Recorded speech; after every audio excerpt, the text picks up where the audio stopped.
es una afirmación, yo creo que protagonista de la vida, pone aquí. Y yo creo que ha salido esta mañana que el protagonista de la vida es la persona, que aquí por muchos expertos que seamos en distintas técnicas, herramientas y tal, yo creo que la persona, la que está involucrada en ese proceso de cambio, en ese proceso de recuperación o como lo queramos llamar, es la protagonista. No sé si aquí los demás compañeros quieren. Que además para mí contesta a una de las preguntas que pone aquí, que ya la era la compañera, ¿qué error has cometido?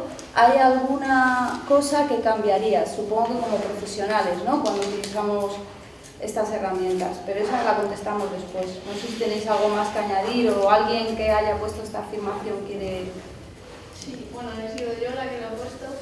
La he puesto sobre todo porque a lo largo de ayer lunes y todo lo que hemos hecho hoy, pues es como una reflexión que he sacado de todos los talleres, todas las actividades que estoy realizando, de pues eso, sentirse protagonista de tu vida y a través del arte poder asimilar lo que ves a tus experiencias de tu vida. Pues yo creo que es impresionante lo que has sacado, porque yo creo que es el resumen de la esencia, tanto del mundo psicosocial como del mundo del arte, como cualquier profesión, que es el modelo centrado en la persona, es decir, la persona es la verdadera experta de su vida y de su proceso. Los demás somos facilitadores de alguna manera o mediadores en esa relación de ayuda o como lo queramos llamar, desde el mundo de la educación, desde cualquier otro mundo. Claro, a mí me ha parecido que personalmente todos conocemos nuestros límites o hasta dónde nadie puede decir pues tú tienes esta enfermedad o este problema y hasta aquí puedes llegar, eres tú mismo quien tienes que decir de que eres capaz de... Y además vas experimentando esos límites a lo largo de la vida, es decir, a los 20 puedes tener una limitación y a los 40 no va a haber esa limitación y a los 60 menos todavía, es decir, es una experiencia constante de límites. Y en el protagonismo de la vida es súper importante como profesionales, cómo nos posicionamos, el que la toma de decisiones tiene que ser de la persona, porque ahí es bastante fácil caer en yo decido por ti, de lo que tú quieres, de lo que te conviene, de lo que te es mejor para ti. En el museo es algo parecido y además hay algo que desde CRPS Latina, etimológicamente siempre hablando del concepto de experto, la etimología de experto es esperiri y es también la etimología de experiencia y es la idea de que el experto en tu vida eres tú, el experto en la visión eres tú. En el museo tampoco le tenemos por qué decir a la gente lo que tiene que ver, o sea, ver es algo que ya has elaborado. ¿Por qué te tengo que...? Puedo compartir mi visión, puedo dialogar, puedo generar puntos de vista, pero no te tengo que imponer una visión. Y en ese sentido, cuando os decía, es que es la base de todo el programa educativo, de todo el área de educación. Yo cuando llegué al museo a trabajar, hace ya 12 años, venían ya trabajando con esa idea, venían trabajando con otros públicos. Hay algo también relativo a esto que has sacado, ¿no? que es algo importante y que quiero compartir, que es el tema del proceso personal de un profesional. Hablábamos esta mañana del empoderamiento del profesional. Yo creo que eso también te lo da la experiencia por tener una determinada formación, incluso de psicología. O sea, ser psicólogo no te habilita de alguna manera a que sepas cómo tratar con ese respeto, que eso se va aprendiendo, ¿no? Un poco con la formación y con tu experiencia vital y de desarrollo personal que también tienes, y ser consciente de esa evolución y poderla pues tener presente, yo creo que es fundamental. O sea, es decir, no se interviene de la misma manera en los primeros años que cuando ya tienes cierta experiencia, cierta madurez que te ha hecho reflexionar y que has empezado a aprender de las personas realmente. No tú enseñar a otros, sino otros te han enseñado a ti de alguna manera a dar lo mejor posible con tus conocimientos, con tus herramientas, con tu especialidad, ¿no? Eso extendido a cualquier mundo, el mundo del arte o el mundo de la educación, el mundo de lo psicosocial.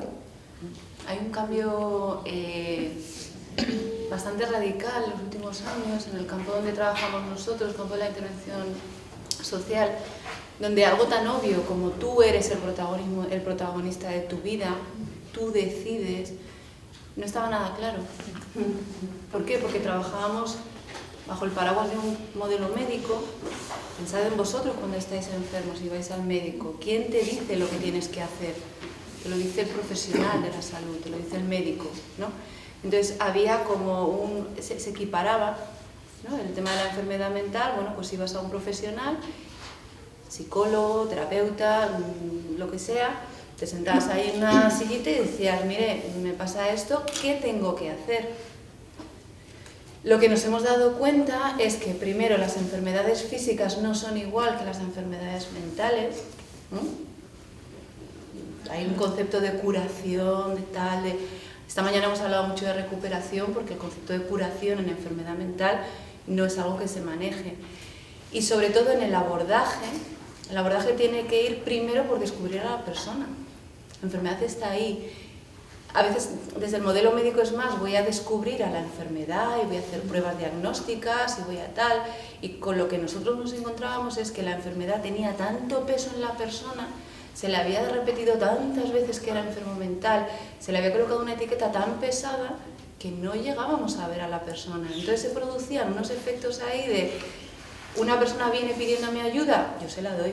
Él cumple con su rol, yo cumplo con el mío, ¿no? Entonces se perpetuaba un modelo de experto, en este caso yo, en la salud mental, yo soy experta en la salud mental, y él es el paciente que viene a recibir de mí mis consejos, mis pautas, en una relación muy jerárquica, ¿no? Muy de tal. Entonces, eso es algo que afortunadamente, y a través de experiencias como la del museo, estamos destruyendo, estamos, ¿cómo se dice? Deconstruyendo. Estamos deconstruyendo, ¿no? Y es decir, ¿dónde está la persona? Que la persona sea la que me cuente cómo es su vida, no que yo le diga, no, tu vida a partir de ahora tiene que ser así, así, así. Y no trabajes, no te relaciones con este, no te relaciones con el otro, con tu familia, cuidado, que también la voy a leccionar para tal. Al final era yo como profesional quien decidía sobre la vida de otra persona, ¿no? Entonces es un cambio que, claro, tiene unas implicaciones enormes,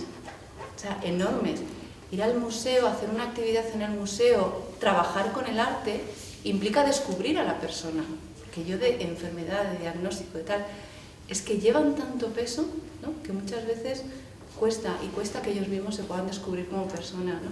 Y una de las cosas que más me ha sorprendido y que sí que fue un poco lo que me hizo cambiar así el chip de María, para, ¿qué estás haciendo? Fue plantarme delante de una persona a la que yo tenía que tratar como psicóloga cuando estaba trabajando con personas con discapacidad intelectual, que me decía, oh, tal, no sé qué, ¿y ahora qué hago? Yo le decía, Juan, ¿tú qué quieres hacer?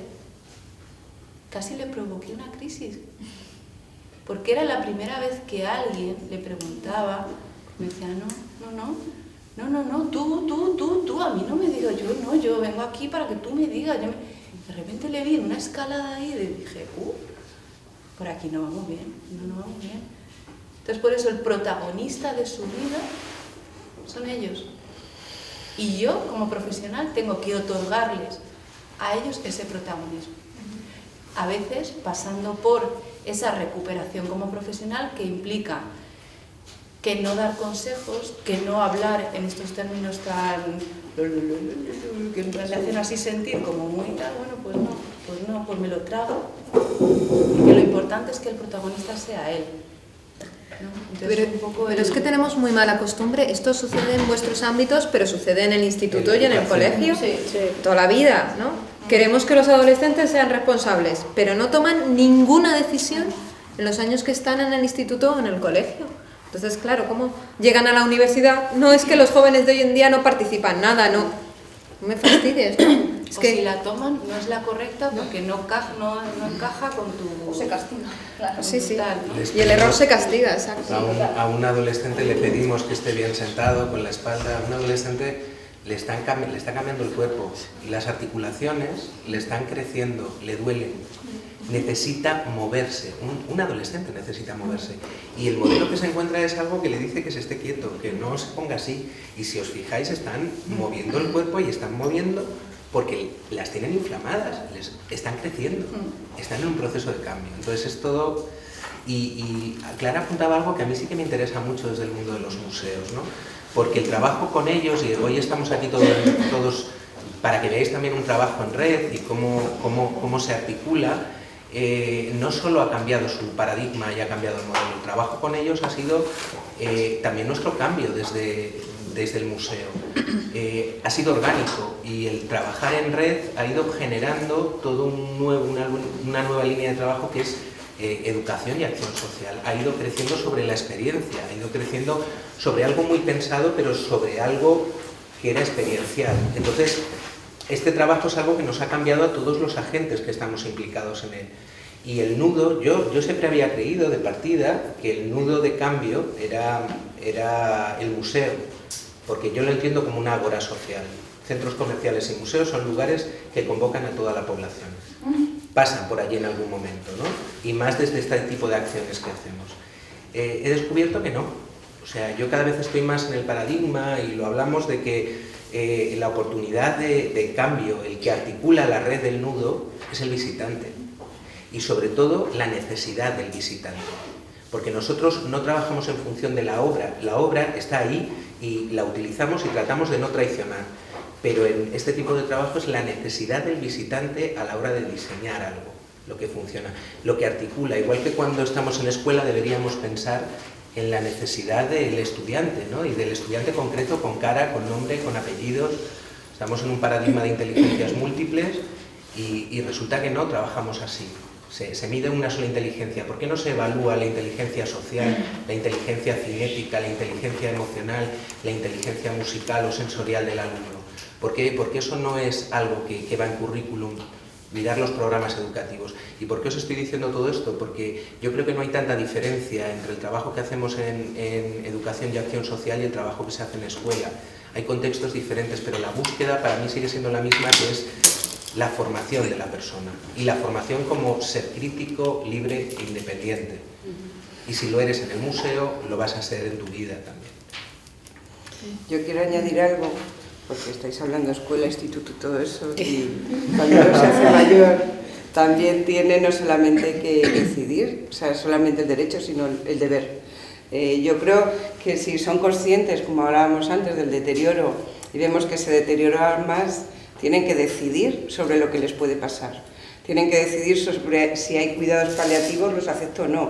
Tengo que decidir cómo quiero morir o no, o dónde quiero que se me entierre. Todo eso es una carga para la familia. Si yo soy consciente de que todo ese proceso va a llevar a cabo, estoy en esa obligación de decidir.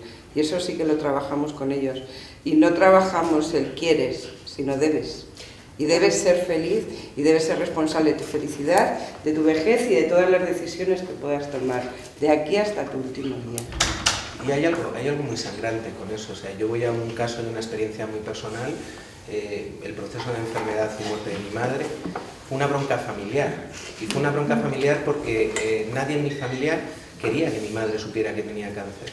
Y a mí mi madre me puso una enciclopedia delante y me dijo, explícame lo que es el cáncer. Yo lo que descubrí es que mi familia no sabía, ninguno de los que estábamos al lado de ella, sabíamos quién era ella. Y sobre todo desde qué punto nos permitimos decidir por otro. Porque cuando entras en una etiqueta, en una diagnosis, de repente pierdes todos tus derechos, toda tu capacidad y toda tu libertad. Pasa con enfermedad mental, pasa con discapacidad, pasa en el momento en que entras en una de estas categorías.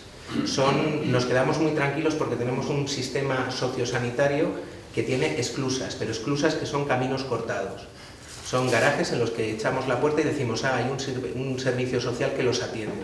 Pero si ese camino no va a ningún lado, ¿cómo los reconectamos? ¿Los damos por perdidos? ¿Es un trastero donde los dejamos? ¿Cómo? Y no, rescatando a lo mejor quizá esa parte que decíamos antes de que como ciudadano, ya que eres, tienes que velar porque se vele por esos derechos, ¿no? Que como ciudadano también tienen, ¿no? Un poco lo que decía Charo, es que incluso una persona que vive en calle, ¿hasta qué punto tú tienes que obligarla a que salga de la calle? ¿No? que puede sonar bueno, catastrófico y es que se está muriendo y qué tal, pero es que yo como persona puedo decidir, ¿no? Y llegará un momento que cambio y que decido y entonces empiezo, ¿no? Pero yo creo que la libertad es que es fundamental en todos los ámbitos de la vida, ¿no? Tienes que acompañar. Tienes que acompañar, claro, y ahí el profesional acompaña, no hace otra cosa, desde luego. Eso, desde el ámbito en el que trabajamos nosotros en prisión, y está Carlos también, que es compañero del centro penitenciario, lo hemos discutido un montón de veces. Esta visión que estamos hablando, ¿no?, de recuperación, de toma de decisiones, de la propia persona, protagonismo, pues imaginaos que entra, choca de frente con una institución tan cerrada como es la institución penitenciaria, donde es súper directivo, las cosas están súper marcadas, se decide por el otro, etc.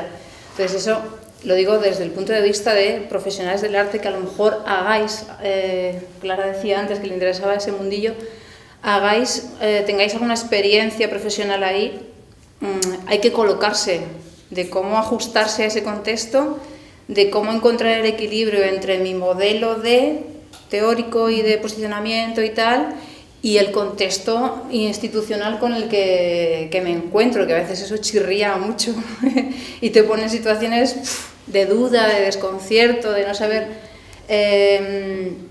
si te estás traicionando a ti mismo, a tu posicionamiento, o estás haciéndole un mal a esa persona que tienes delante porque estás mandando mensajes contradictorios. Claro, eso es lo que nos pasaba a nosotros en psiquiatría cuando veíamos unas normas que podíamos estar o no de acuerdo, pero que no podíamos intentar transformar ni mucho menos, ¿no? O sea, que había que... Y a veces metías la pata. A mí me pasó una vez que metí la pata porque estábamos haciendo un banco común de conocimientos, que consistía en que los chavales proponían temas sobre los que querían aprender y temas sobre los que ellos podían enseñar algo. Y así organizamos pues unas sesiones en torno a eso. Y lo que sucedió es que una chica propuso que ella podía enseñar a hacer pedorretas con el sobaco. Y a mí me pareció divertidísimo. En verano, tal, venga, todos. Y yo tomé la decisión de decir, venga, pues esto ha salido aquí, pues venga, cursito de pedorretas con el sobaco. Y ahí estábamos todos aprendiendo y de repente veo una enfermera que se asoma, mira a la chica y le dice, como te vas a enterar. Y cuando terminamos el taller, vino la chica corriendo y me dijo, Clara, que me van a sancionar. Y yo digo, ¿pero por qué? Y me entero que es que tenía terminantemente prohibido hacer pedorretas con el sobaco porque se pasaba todo el día. Entonces, claro, yo dije, Dios mío, la que acabo de provocar, ¿no? Por no conocer las normas. Entonces, bueno, estuve intentando hablar con la enfermera mucho rato y explicándole que, bueno, que no había sido cosa de la chica, que, vamos, que como que yo la había animado, pero claro, aquello sonaba muy raro.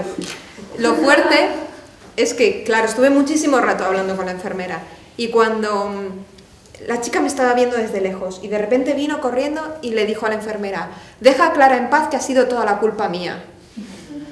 Y dije, joder, fíjate, las normas y la responsabilidad y las decisiones, ella se hizo responsable de lo que en realidad yo no era responsable porque a mí me faltaba información, era el desconocimiento, ¿no? Y ella lo sabía también. Y ella lo sabía.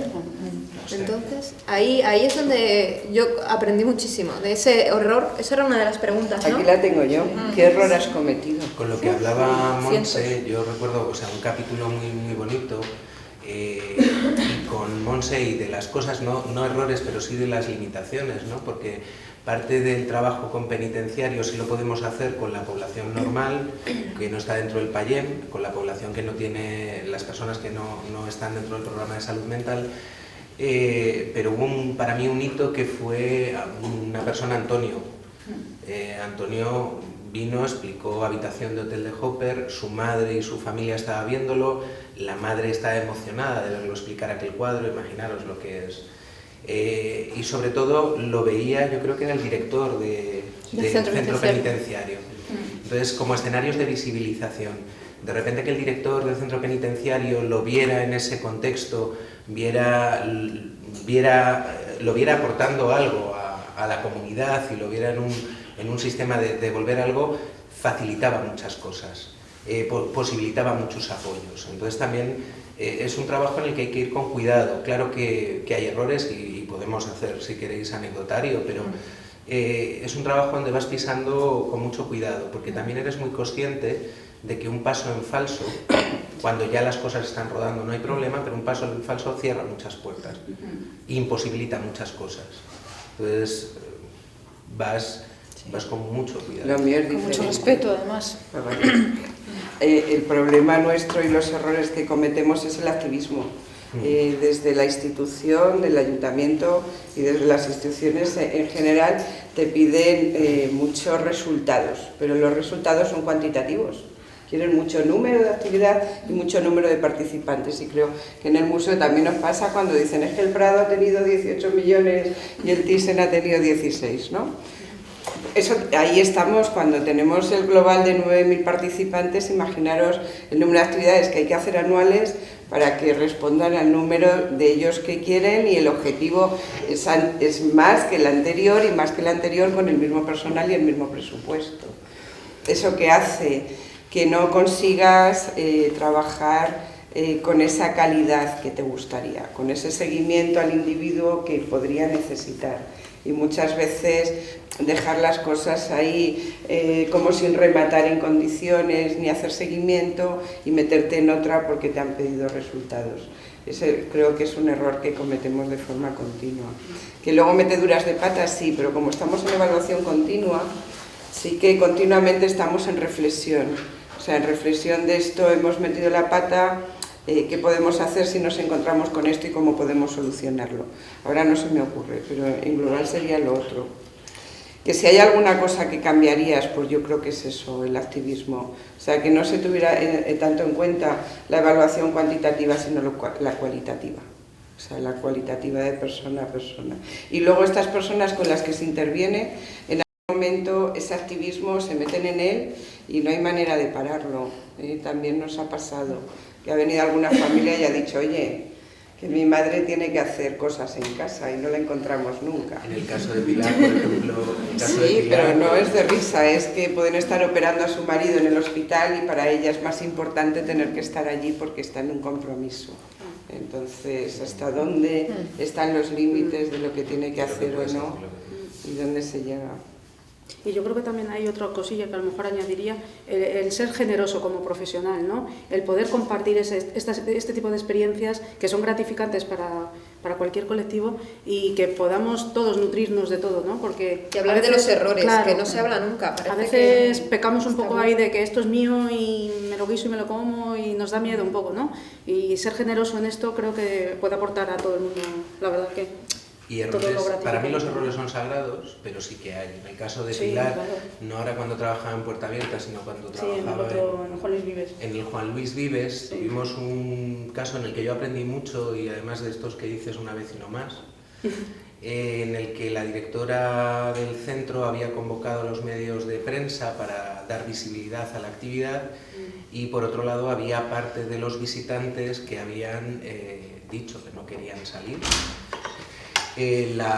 Los medios de prensa, en este caso yo creo que era El Mundo, o El País, o Antena 3, no recuerdo cuáles eran, de repente, aunque les habíamos hablado y les habíamos dicho de que había gente que no quería salir, empezaron a hacerles fotografías, la gente se fue de la visita. Claro, en ese momento yo tenía que haber parado la visita y tenía que haberles dicho, se acabó. O sea, lo prioritario eran ellos. Ya no había manera de convencerles de que se quedaran en la visita, porque habían violado su intimidad, y además lo habían hecho. Son situaciones en las que aprendes también a navegar y dices, en esta me ha pasado, en la siguiente no me pasa. O sea, tengo claro que no me va a pasar. O por ejemplo, en comisión con Ventilla, con mujeres musulmanas, también lo de la elección de los temas. Hubo una exposición que era heroínas.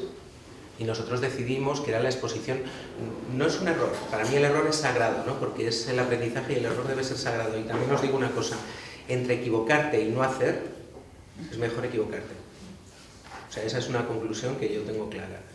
Elegimos heroínas y bueno, ¿por qué? Por el tema de empoderar son mujeres de una zona muy de extrarradio de Madrid, con una economía muy pobre, que tienen situaciones sociales muy duras.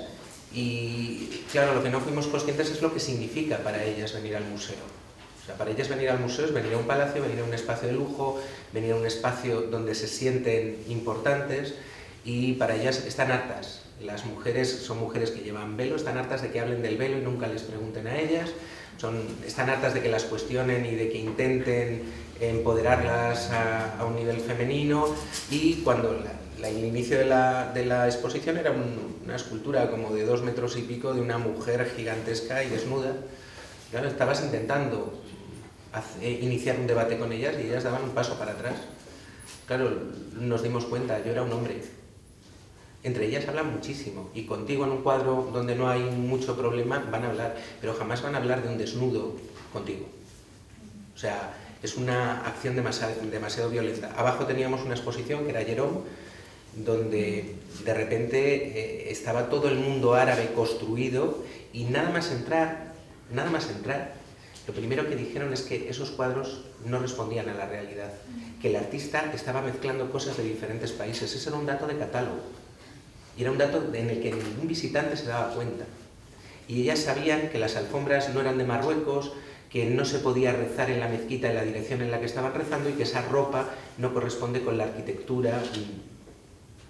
Estuvieron explicando esa exposición el Día Internacional de los Museos, y de repente te das cuenta que estás intentando darles una lección, y son ellas las que te pueden dar una lección a ti. ¿Desde dónde damos el discurso también? Claro, o sea, con discapacidad intelectual, con mujeres el tema de género es complicado. Elegir un cuadro donde de repente es un parto y es un ámbito femenino, donde solo hay mujeres, y buscando información descubrimos la nota de que los hombres no empiezan a entrar en los partos en Europa hasta prácticamente el siglo XVII. Si la mujer tenía complicaciones y las matronas no sabían resolver el conflicto, acudían al médico y la mayor parte de las veces se moría. No, pues encontramos el dato de que un médico en Suiza se disfraza de mujer, entra a un parto, lo descubre y se monta tal pitote porque lo denuncian las matronas que lo acaban quemando en la hoguera. Entonces, claro, hablando este tema con discapacidad mental, ellas estaban en un tema de empoderamiento femenino. Al preguntarles qué les parecía aquello del médico, ellas decían: ¡sí, que lo maten! ¡Que lo maten! Y dices, ay, ¿qué estamos haciendo? Claro, les estábamos generando una inquietud que ellas no tenían, y además les estábamos dando un condicionamiento político. Entonces descubres, o sea, que lo que tú hablabas del activismo, por mucha voluntad a veces puedes meterte, te sirve también para reconducir. Y también yo lo que aprendí es que no tengo que tener el discurso hecho de antemano. O sea, tengo que escuchar lo que me dicen de las obras y escuchar lo que dice el visitante de las obras antes de empezar a actuar. Entonces, esos ejemplos, unos cuantos, te equivocas y mucho. Sí, a mí me gustaría también que contestaréis a las preguntas que os hemos mandado. Estamos aquí hablando y hablando. ¿Quién tiene avión? Avión, estoy viendo un avión ahí en la mano. Sí. Bueno, primero agradecer la actividad, porque la verdad que después de ver tantos talleres y eso, no sé, es una buena idea. Y a mí me ha tocado para qué sirve un museo. Entonces, bueno, yo en la presentación dije que estaba estudiando historia y turismo, todavía continúo, voy a poner tercero, entonces a lo mejor antes de este curso pues hubiera contestado lo típico de pues una forma de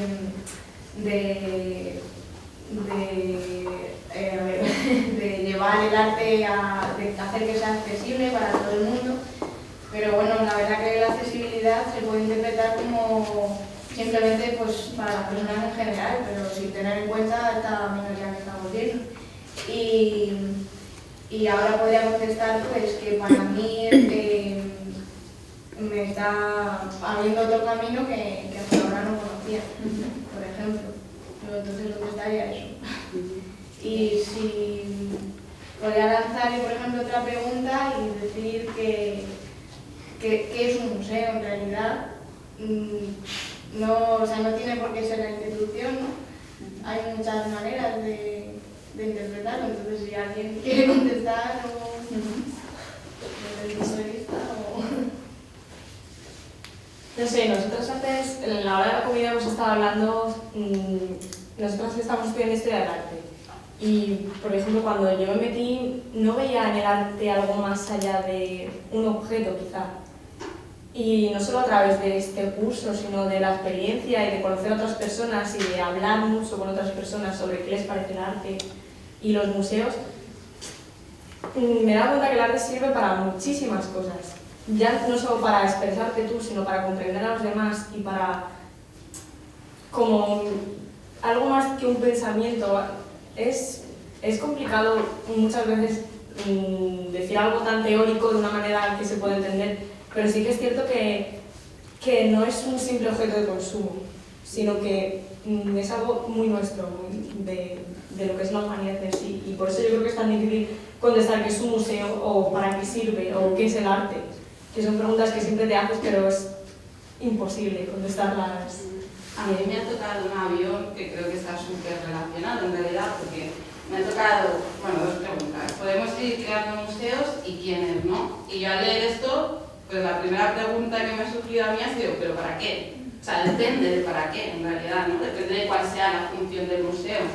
Claro, yo, contestando un poco el para qué, desde un punto de vista súper personal, porque además creo que no hay una respuesta objetiva, ni, o sea, y sé que también mi respuesta puede ser incluso un poco ideológica, ¿no? Pero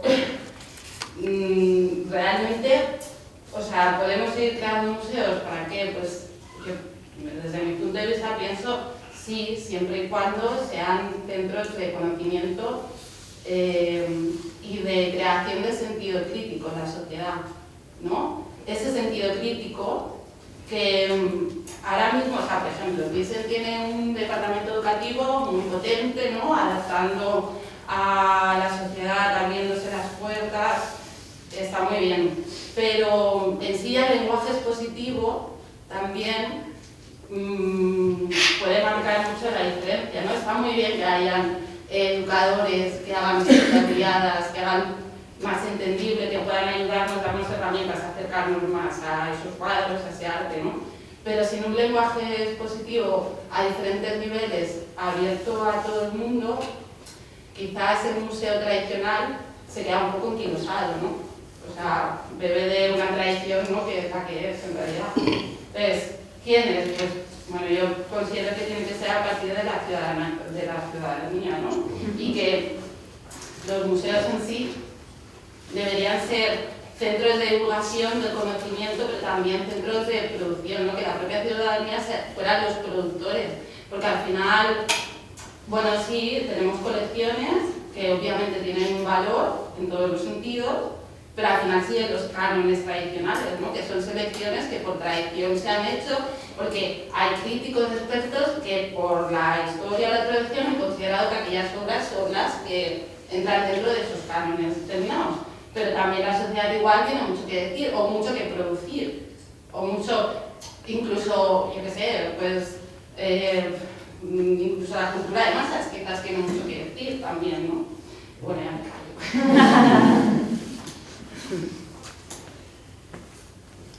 Bueno, a mí me ha tocado el avión que me pregunta si debe el arte evadirte de tus problemas o ayudarte a afrontarlos.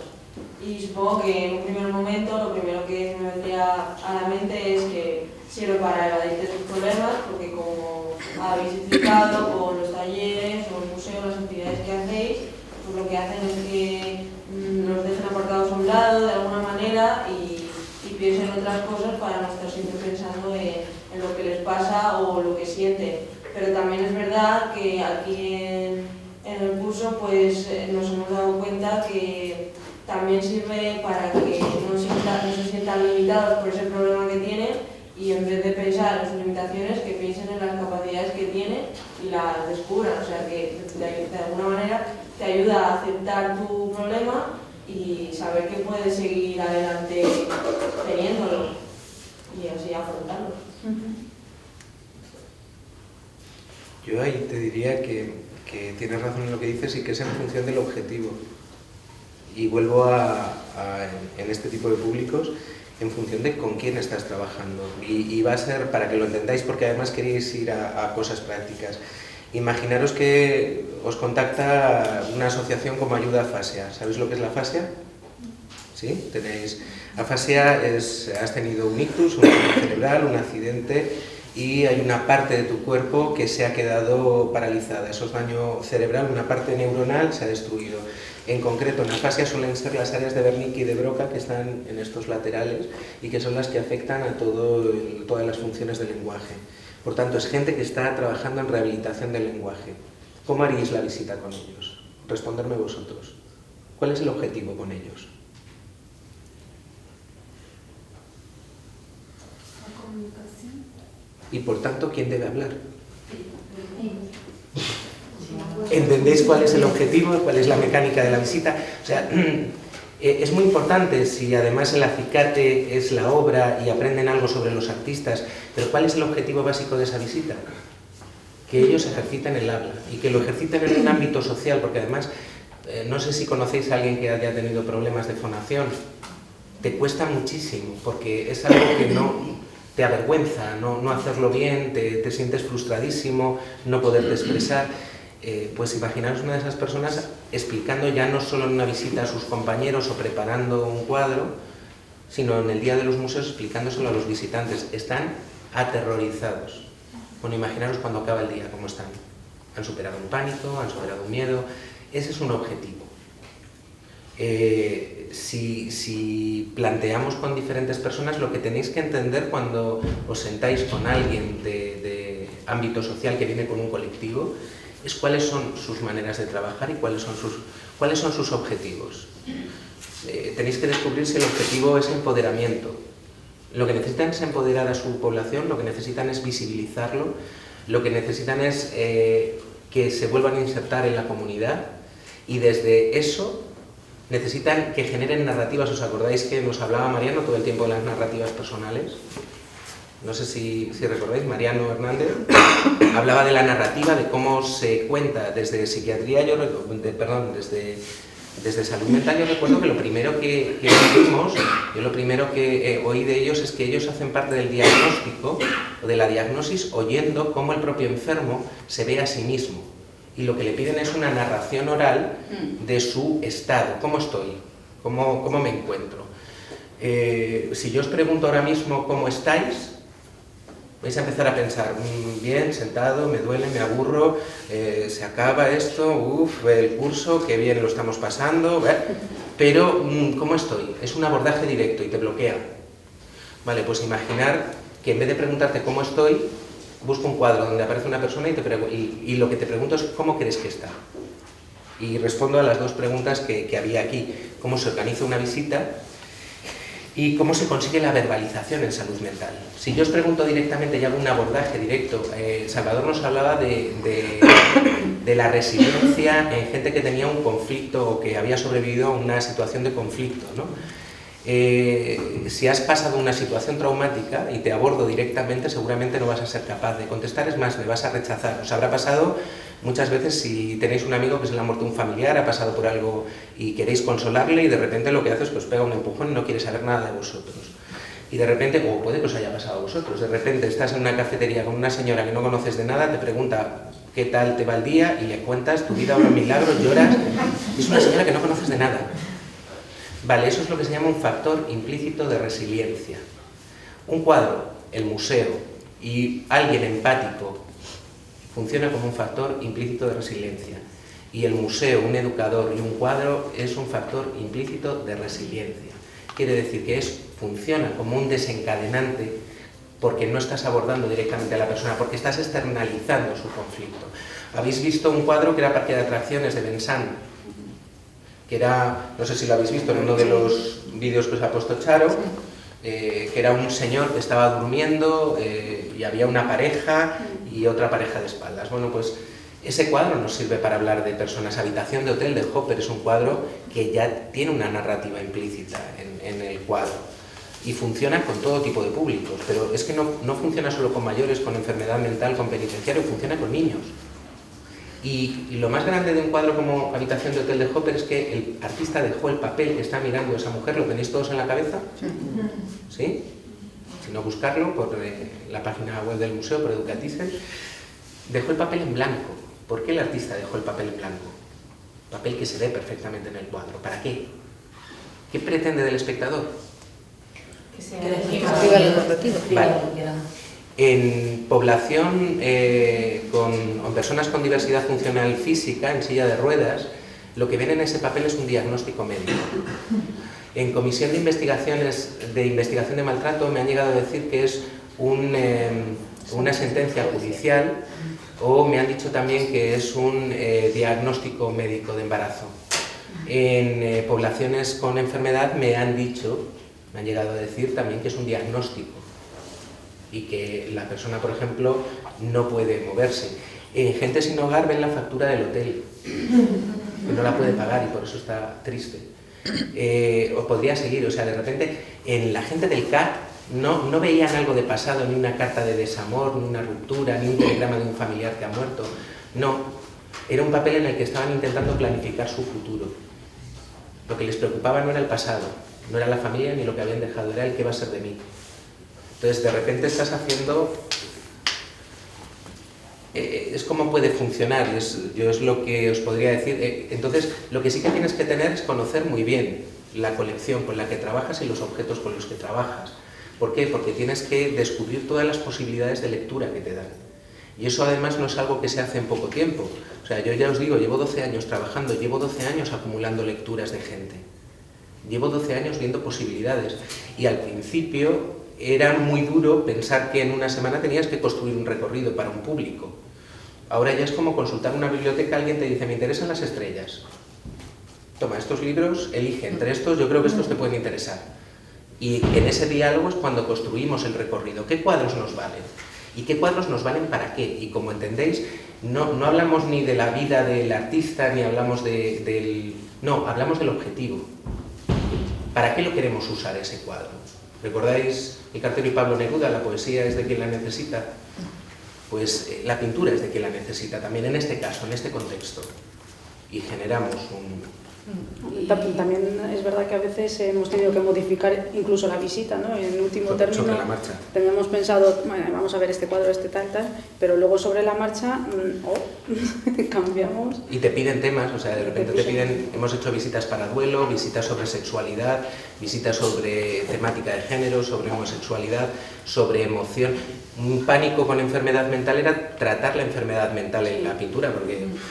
Y de repente son los propios usuarios los que te dicen, vamos a hablar de artistas con enfermedad mental. Y dices, hostia, es que hay un montón. Claro, está Kirchner, está Munch, está todo el expresionismo. Tienes un mogollón para hacer ese recorrido.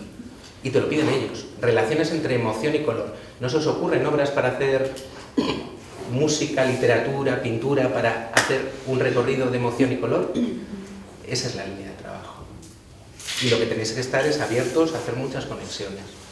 Y muchas conexiones con las necesidades. Yo ahí sí que apunto a la potencialidad del arte, y en este caso del uso del museo, porque estamos centrándonos en necesidades que tienen que ver con lo expresivo, con esta idea de reconstruirse a sí mismo, pero también es verdad que nosotros, gracias al museo, trabajamos otro tipo de necesidades y eso parte de conocer muy bien a las personas con las que trabajamos, ¿no? Saliéndonos un poco de esta idea de colectivos con las que yo cada vez soy más crítica, ¿no? Creo que dentro del colectivo de enfermedad mental con el que yo trabajo hay tal heterogeneidad que seguramente encuentro personas más parecidas entre dos colectivos diferentes que dentro de mi propio colectivo, ¿no? Entonces, el saber que estás trabajando con personas que cada uno es de su padre y su madre y que además tienen que serlo, y que yo tengo que fomentar, porque el momento que le meta en el esquema de mi idea de colectivo ya le estoy limitando, ¿no? Y que tienen necesidades tan diversas y que podemos aprovechar el arte. Yo, por ejemplo, he trabajado con gente, hemos utilizado el museo, como os decía esta mañana, con gente que tiene dificultades para coger el metro. Bueno, una visita al museo es algo que motiva tanto, porque además lo hacen en grupos, porque además su amigo va a exponer un cuadro, porque le dice venga, vente, venga tal, que es capaz de trabajar esas habilidades que se necesitan para montar en el metro, trabajar temas de memoria, trabajar vínculos con la familia. Para que asistan a las actividades gente que normalmente no asiste a las actividades de centro. Para ver cosas que no hemos visto nunca, o sea, para trabajar a través del trabajo en red, de conocer a otras entidades. Estaba acordando ahora, por ejemplo, del trabajo que hemos hecho con Megalo, con una compañía de teatro móvil, donde amplió todas estas respuestas a las necesidades con las que trabajamos, al tema de la movilidad, gente rígida que es que no se movía, es que era como... Pues a través del trabajo con ellos, junto con el museo, vimos gente que de repente se relajaba y ya no estaba tan rígida, y eso a lo mejor en el centro donde nosotros trabajamos nos hubiera llevado años y a lo mejor no lo hubiéramos conseguido, porque no era el entorno donde teníamos que conseguirlo, porque en el entorno donde yo trabajo está tan presente la enfermedad que dejar de ser enfermo es muy difícil. Entonces un poco tener en la cabeza esa idea de, vale, pertenecen a un colectivo, pero hay tal diversidad de personas, de necesidades y de objetivos, y que el trabajo a través del arte y a través del museo tiene tal potencial que nos permite trabajar muchísimas cosas. No nos quedemos solamente con la idea de la expresión o con... ¿no? Es un poco gente que a lo mejor ve un cuadro, conecta con su vida, eso le lleva a tal, pues ahí ya estás trabajando también a lo mejor una necesidad de algo que tiene ahí, porque te está contando esto. Entonces, bueno, pues un poco ampliar, ¿no? esas miras, ¿no? Para no limitarnos. Eso tiene que ver con lo de la actividad como medio y como fin, un medio para conseguir algo como fin en sí mismo, ¿no? Sí. Y yo quería decir una cosa antes de lo que decíais, yo como ciudadana, no experta en arte, no sé si experta en algo, pero desde luego en arte no. A mí me gusta a veces ir a un museo por el sencillo placer de la belleza estética de lo que veo. Es decir, que estoy absolutamente de acuerdo y lo defiendo, y por eso estoy aquí con todo esto que estamos hablando, pero en sí mismo el disfrutar de la belleza estética de lo que ves, para mí ya es importante, y disfruto mucho además de eso. Y no sé pintar, me encantaría pintar, no sé pintar eso que veo ahí. Sé que no sé pintar eso que veo hoy por hoy, pero disfruto de eso que veo, por todo lo que me está transmitiendo, por los colores, por lo que sea. Y a mí eso me parece importante, disfrutar en la vida me parece súper importante. No, ahí, entonces, espera, relacionándolo con los colectivos, si lo que queremos es verles como personas, no como enfermos mentales, no tal, también tenemos que rescatar esa parte. No solo todo esto que estamos hablando, que es súper importantísimo, por supuesto, pero también esa parte de normalización. ¿Que eso se convierte en consumismo? Puede que sí, pero si hay una vivencia de satisfacción, de disfrute, vamos, yo firmo todos los días por tener todos los días un momento de disfrute con lo que veo, con lo que siento. Yo ahí, Alicia, y a ti, no sé si recordáis la primera visita que yo hice con vosotros. Pero sí que me gustaría que lo contarais vosotras, no sé si lo recordáis, que a mí me cogió un señor de la mano y me llevó al comedor del módulo de respeto. Sí. Y eso, porque a mí de verdad fue de las cosas que más me impresionó. Y entendí el valor del museo, en lo que tú estás diciendo. No sé si tú lo recuerdas, Alicia. Eso. Yo recuerdo que te abordaron no uno, sino mucha gente. No, pero hubo uno que me llevó al comedor para enseñarme los cuadros del comedor. Es verdad, y me explicó por qué eran importantes para él. Y eran horrorosos, aquellos cuadros eran de verdad. Técnicamente, pictóricamente. Eran horrorosos. Sí. Y no sé si recuerdas la explicación que dio. No, cuéntame. Pues ese señor decía que desde que entró en la cárcel él no podía comer, no le pasaba nada en el estómago. Vomitaba constantemente, no podía. Y el módulo de respeto era un lugar dentro de la cárcel que tiene mucho que ver con el Payem, donde con responsabilidad colectiva se pueden conseguir cosas si entre todos respetan los espacios, no cometen errores. Cometer error quiere decir no incumplir la norma, ¿no? Cosas como tener la puerta de tu dormitorio abierta, que a mí me parecía... O poder entrar a darte una ducha cuando tienes calor, o poder entrar fuera de verdad de un espacio que es absolutamente, quien lo ha pensado, no ha pensado en un ser humano, ha pensado en cualquier cosa. Un espacio castrante, ¿no? Y este hombre dice que desde que les dejaron colgar cuadros en el comedor había dejado de vomitar, podía comer. De cómo te influye el entorno, cómo te influye tener algo, cómo lo que estás viendo a tu alrededor, el ambiente también te condiciona.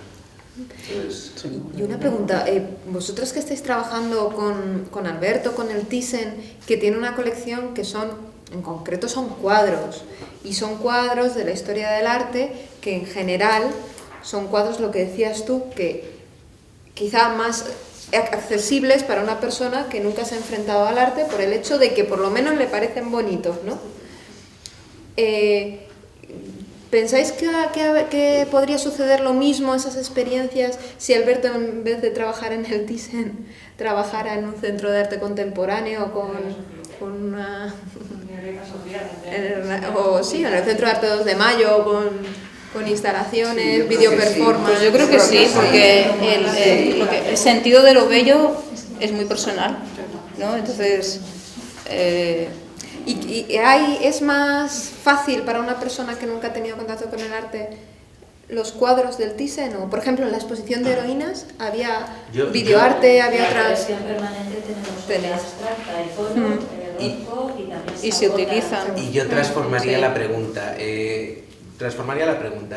¿Qué pensáis que es más participativo? ¿Qué pensáis que da más protagonismo al espectador? ¿El arte moderno y contemporáneo o el arte antiguo? ¿Dónde es más fácil que uno se sienta protagonista, juegue, descubra, investigue y de repente haga un proceso donde no es evidente todo lo que estoy viendo? Y eso se puede hacer en arte antiguo, ¿eh? ¿Pero por qué? Porque produce un extrañamiento, ¿no? Una sorpresa. Claro. ¿Qué es esto? Hay más por descubrir, porque el otro está como más explícito, ¿no? Más evidente. Que muchas veces se tienen en el arte contemporáneo. Espera, es muy complejo. Espera, porque está ella con la... Ahí vienen los expertos. Bueno, yo estoy en un proyecto que se está haciendo en Reina Sofía, que es dentro del Departamento de Educación. A jóvenes nos dejan dar talleres para niños, entonces sí, en los 18. Y muchas veces los talleres nos vienen dados, pero en otras ocasiones los pensamos nosotros. Entonces, desde el punto de vista de tratar de explotar la experiencia artística de jóvenes, porque encima los talleres son para gente de 13 a 17 años, y muchas veces son solo de chicos de reformatorio. Entonces, la experiencia artística que pueda ofrecerles, por ejemplo, la exposición de Cristina Iglesias, que es escultura, y no hay nada absolutamente de figuración. Es increíble porque ves la imaginación desbordante que tienen. O sea, una de las actividades era que les pedíamos que se inventasen una historia relacionada con una de las obras de arte.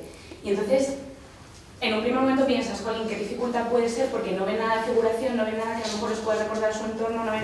Y es precisamente cuando más imaginación tienen y cuando más bonito es todo. Porque, por ejemplo, hemos hecho otro taller con la exposición de Dalí y sí, estaba muy bien, pero yo personalmente me quedaba con las experiencias de Cristina Iglesias, que era mucho más abstracto incluso. Entonces, no sé, el arte contemporáneo ofrece muchas posibilidades. Yo creo que porque rescatas más de tu mundo interior, sí, de tu mundo interno. Te dejas más libre, claro, con su experiencia y con su vida en general. De mí se ríen y ya me lo van a prohibir usar a Rothko. Y además, mira, mis compañeros digo a Rothko y vale. Voy a pedir que lo descuelgues. Está desgastado vale. Ya. Pero de verdad, o sea, vosotros habéis vivido la experiencia de la visita. ¿Cómo funciona? ¿Cuál es el cuadro que tiene es una bomba atómica? Verde sobre morado de Rothko, y precisamente por lo que tú decías, por el tema de los prejuicios, porque llegas con una cantidad de prejuicios a esa obra y cuando haces un proceso de observación, haces un proceso de lectura, el problema, yo discutía mucho con la gente en una obra como Rothko porque la gente me decía, no veo nada, y yo decía, no es posible, si no vieras nada estarías ciego, hasta que un día de repente dije, se me encendió la bombilla y dije, tienen razón. No solo tienen razón, es que es lo que el artista pretende. El artista está pretendiendo taparte los ojos. Y está pretendiendo taparte los ojos por lo que tú dices. Porque no quiere que pienses, quiere que sientas, quiere que te olvides. Y entonces de repente es lo que hablábamos también de alguien reticente, ¿cómo le abordas? Pues evidentemente entendiendo lo que te está diciendo. Si yo lucho con él porque dice que no ve nada, voy a tener un conflicto. Si entiendo lo que me está diciendo y uso lo que me está diciendo, puede que entienda hasta mejor al artista. Porque esa persona está reaccionando ante el cuadro como hay que reaccionar. No veo nada. ¿Y desde dónde no está viendo nada? ¿Es desde los ojos? ¿Dónde está ciego? Esa es la pregunta. Con eso de decirlo mi hermana, en un ejemplo de hablar por casa, yo estudié también historia del arte, que venía hace poco, y es que cada vez odio ir a los museos con gente que conozco, familiares o amigos. Yo soy la que hace historia del arte, soy la que... No voy a ir por porque me agobian, entonces entonces me entra una angustia y digo, ¿qué pasa? Yo no lo soporto, no lo soporto. Pero tú eres una misionera familiar. Claro. Tu público con necesidades especiales es tu familia. Un objetivo ahí. Eso de no veo nada, la gente se piensa, como yo no he estudiado historia del arte, no sé nada y por lo tanto no veo nada. No, perdona, no es nada. No, yo también muchas veces no veo nada, porque es porque he tenido que estudiar yo a ese artista. Igual no he estudiado. Ya, de repente te viene el ejemplo, el artista más raro del mundo mundial. Y también tienes que saber de él. ¿Por qué no vas a saber de él? No sé de él. No soy un listing telefónico. Pero en el fondo es el reto de los museos de arte contemporáneo, atraer al público que piensa que no, es que como es arte contemporáneo y no lo entiendo, me da pánico ir a ese museo y quedar como ignorante. O sea, es como... No sé. No, hay otra pregunta, o sea, las preguntas, el catálogo de preguntas además es muy divertido, ¿no? Vale, eso que dices es muy bonito, pero eso lo pensaba el artista. ¿Y qué más da? O sea, te lo puedo demostrar que sí, pero ¿y qué más da? O sea, ¿creéis que un artista quiere una lectura única de su obra? Entonces no es arte, lo está convirtiendo en algo literal y lo está convirtiendo en un panfleto. No, cuantas más lecturas mejor. Es más, cuantas más lecturas tiene una obra, más rica es. El símbolo, y si algo es el ser humano y su lenguaje es eminentemente simbólico, y si el arte es símbolo sin balón, sacar y echar hacia afuera es... Imaginaros cuál es el problema de algo como la Biblia, que la gente hace... Para mí la Biblia es una obra de arte. El problema de la Biblia no es la Biblia, es la lectura ad litera, a la letra. Es un símbolo, y los símbolos hay que leerlos de manera abierta.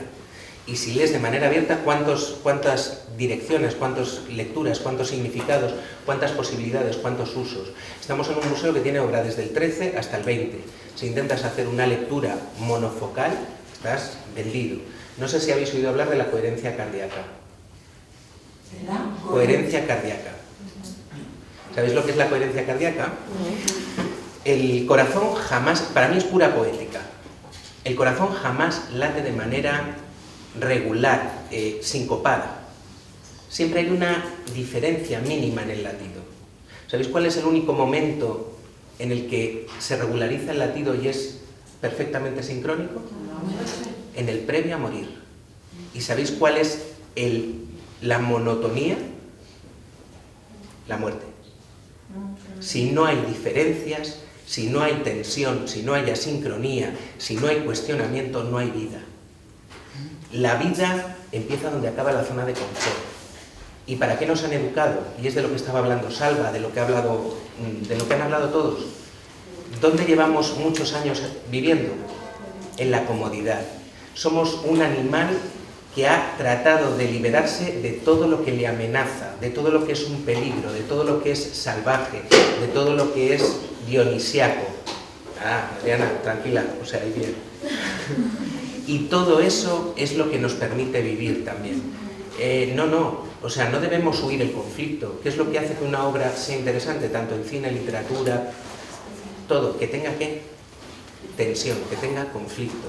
Si no hay tensión, no funciona. Si es plano, es monótono. Si es monótono, nos aburre. Todas esas lecciones de naturalidad que nos dan las personas, de yo lo que veo es esto, a mí lo que me sugiere es esto, yo en función de mi experiencia digo esto, es toda una lección de naturalidad que bien utilizada se convierte en una herramienta valiosísima en el trabajo que hacemos y en nuestra propia vida personal, ¿no? Como salir de esos cajones donde estamos metidos como profesionales y a veces como personas y decir, no, es que me han preguntado mi opinión, yo doy mi opinión.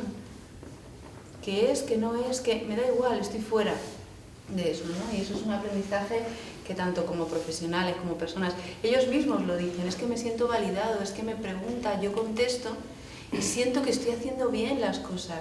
Y eso no lo siento en otros entornos, donde voy con las orejitas gachas a que me digan, a que me van a echar la bronca porque tal, porque la familia, porque, ¿no? Como todos esos entornos que controlan tanto con la buena intención de que no haya agravamientos, de que no, pero finalmente con ese resultado, ¿no? De castrar y de no permitir que la gente se exprese. Un museo, ¿no? En un museo no te puedes equivocar. Ante una obra de arte no te puedes equivocar. La gente, pero pensar lo importante que esto es en la entrada, es que la gente viene con miedo. Sí. Y la gente viene pensando que no pueden hablar y que no saben y que tú eres la autoridad, que tú eres el poder y que eres el que sabe. Y además es que eso lo tenemos grabado, o sea, generacionalmente. Es una cosa, con los mayores es algo que se ve.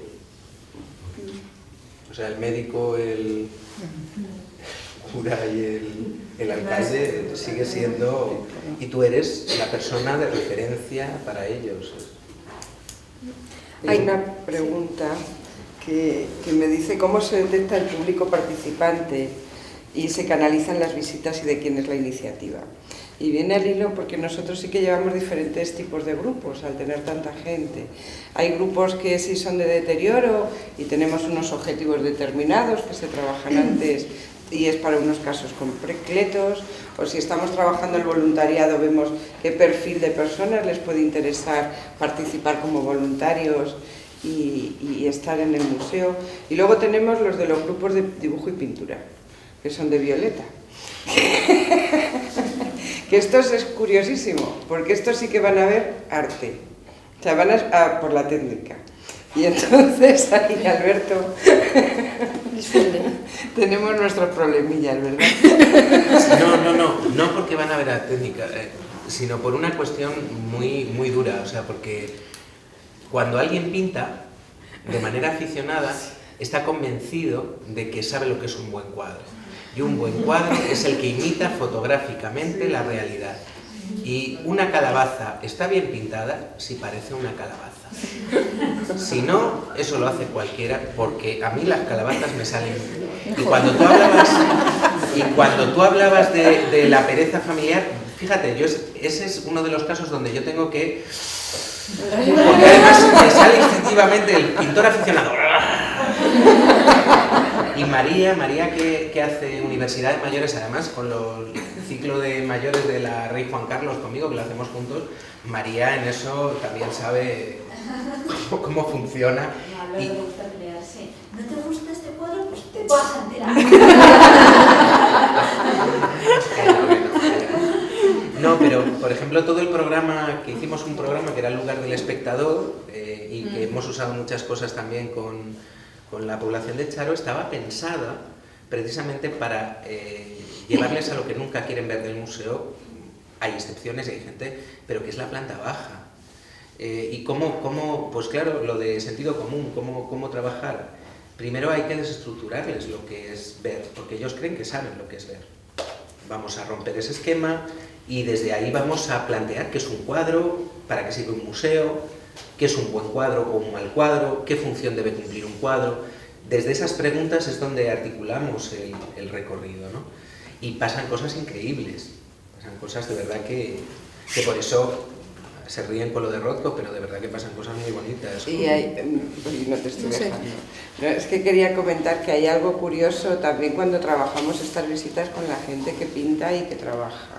Tenemos 2 centros que llevan mucho tiempo abiertos y 2 centros que han empezado hace poco. Los 2 centros que han empezado hace poco, y Violeta ha empezado a trabajar con ellos, ha empezado a incorporar nuevas técnicas desde su carrera de Bellas Artes y es diferente esta población que lleva mucho tiempo copiando a la gente con la que ya se ha intervenido en otro tipo de práctica desde arte. Bueno, como grupo porque arrancas con él y no tienen conocimiento de cómo llevar un poco la actividad o cómo ellos van a trabajar, entonces tú ahí eres pues lo que hablabais un poco, ¿no? El facilitador, el mediador, y les cuesta mucho a la población mayor que tú en vez de decirle tienes que pintar así, no, yo te voy a dejar y veremos a ver lo que sucede después. Entonces para ellos era muy chocante por ejemplo, preparar una exposición que fuera con el retrato de la mujer para el Día Internacional de la Mujer y que pensaran en una exposición, que no pensaran solamente en la obra, sino qué es lo que querían y que para ellos era una exposición, ¿no? Y empezar a pensar en una mujer, pero a lo mejor no era una mujer que tuviera que ver con el ámbito personal, sino con alguien que a lo largo de su vida hubieran experimentado algo o de un recorte de periódico y a partir de ahí pues establecer un vínculo con el espectador y no con ellos solos. Cómo establecían ese vínculo a través de la pintura y Entonces, el tema fue que ellos estaban muy inseguros de que eso fuera a gustar. Y yo les comentaba que no era más el gusto, sino la intención de lo que ellos querían provocar al espectador. O sea, no era algo que realmente, es que a cada uno le va a suceder una cosa diferente. Entonces, el ejemplo que puse fue, creo que fueron 7 horas diferentes de retratos de mujeres y qué significaba para ellos esos retratos, ¿no? Entonces empezaron a darse cuenta de que ellos particularmente podían dar un significado a la obra que se convertía en algo personal. Entonces la exposición fue todo llena de posit, en los espectadores iban colocando en cada retrato que habían hecho y nadie conocía la historia de ese retrato, pero iban colocando esos posit y se encontraba un vínculo con algo personal. Entonces han empezado ahora a entender que el museo como institución es una institución, pero también hay un vínculo en el que yo creo que es magia. O sea, yo creo que la pintura, la escultura, la obra de arte, ya sea contemporánea o no, tiene ese punto de magia que te hace conectar, seas quien seas, vengas de donde vengas, tengas el problema que tengas, te hace conectar y ese vínculo lo vas a tener siempre.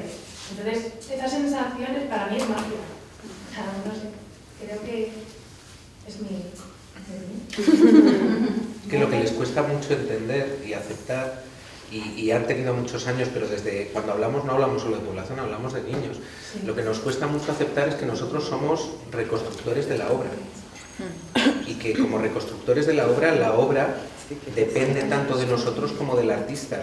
Si no hay un ojo lúcido que reinterprete la obra, que es un libro, que es la obra de Goethe si no sabes alemán. Y el libro es alemán, está en alemán. O sea, te sirve para calzar una mesa.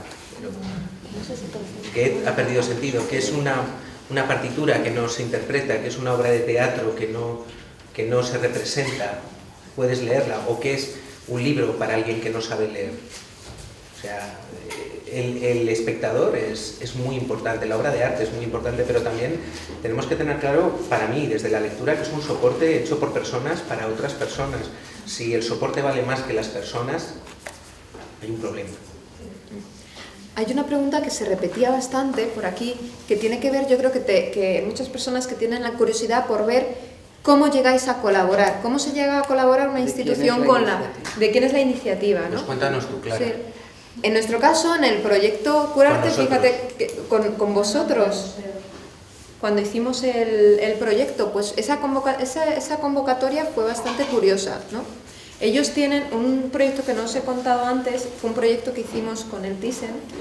Ellos tienen un grupo que se llama Estudio Joven, que es un grupo de gente joven, ¿a partir de qué edad? ¿De 14, 15, no? No, 16. 16, que muchos de ellos llevan yendo al Thyssen desde que eran pequeñitos a hacer talleres de familia y tal, y bueno, se llegó a formar este grupo de gente que continúa yendo al Thyssen, o bien para trabajar de voluntario haciendo algunas actividades con los públicos, o para tener ellos un espacio de creación, ¿no?, dentro del museo, como un laboratorio de creación o algo así. Y hubo un año que sacaron la convocatoria, el propio Thyssen ofreció a artistas crear un taller para este laboratorio, ¿no?, para Estudio Joven. Entonces fuimos varios artistas y colectivos a proponer a hacer nuestra propuesta para ese taller, y fueron Estudio Joven quienes eligieron mediante votación cuál de todos esos proyectos querían llevar a cabo, ¿no? Pero en ese caso, digamos que nos ofrecisteis la posibilidad de concursar a gente que ya nos conocíais por otros proyectos, ¿no? O sea que al final siempre es una red, ¿no? De conocerse, de haber trabajado en otras ocasiones. Y no solo una red, es que en ese proyecto tú trabajaste, que es también un poco por lo que Clara está con toda la red de experiencias, porque Clara ha trabajado con esta red. Claro, en nuestro taller lo que planteamos era un diálogo de los chicos de Estudio Joven con gente de distintos contextos, de distintas instituciones fuera del Thyssen, entre ellas los chavales con los que estaba yendo yo a psiquiatría adolescente. Entonces la primera experiencia que hicimos fue pedir a Estudio Joven que eligieran su cuadro favorito del Thyssen y fuimos a dibujarlo, pero a dibujarlo sin acabarlo, empezar a dibujar un elemento de ese cuadro, lo que fuera. y lo dibujamos utilizando 2 papeles.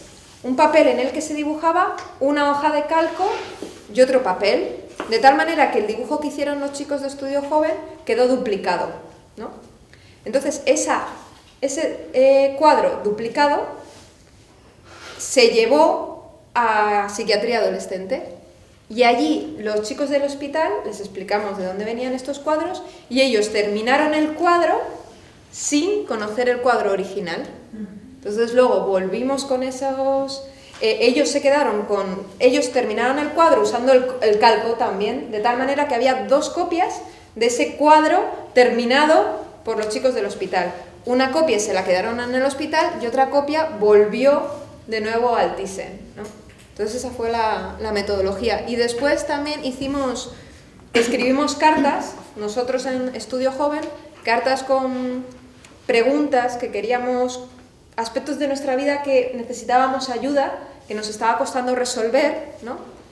Y hicimos copias de esa carta, la mandamos a psiquiatría adolescente, la mandamos a un centro en los que trabaja Charo y la mandamos a un colegio, de tal manera que cada uno de nosotros tuvimos 3 respuestas de un niño, de un adolescente y de un abuelo de cómo enfrentarnos a ese problema, ¿no? Entonces, esa era la metodología en red. Pero en cuanto a cómo empezó todo, por qué empezamos a colaborar, es como... Muchas veces es que, bueno, tú sí que pediste al Thyssen como usuario, ¿no? Un poco cada uno es distinto, ¿no? Os sitúo. Nos sitúas, ¿no? A ver, empezamos en el año 95 con el programa para familias.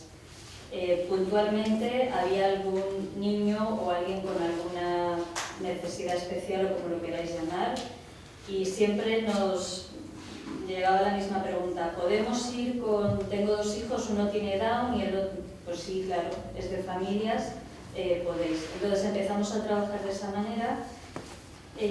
También en ámbito escuela nos encontrábamos con problemática. Tenemos a María, habéis oído que también ella es intérprete de lengua de signos, y se ha ido abordando desde otros públicos, desde distintos ámbitos.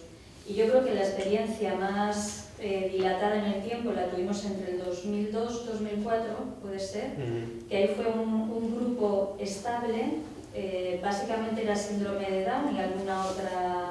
Prácticamente era síndrome de Down. Porque venían de la fundación síndrome de Down. Sí, antes me acordaba cuando María estaba hablando también, porque me parece un ejemplo también de cómo el museo sirvió para otras muchas cosas. Este grupo trabajaba todos los jueves en el museo, era algo estable durante pero el grupo, el mismo grupo. ¿Os buscó a vosotros y dijo, o fue... A ver, las cosas... Es que a veces surge como... O sea, si queréis...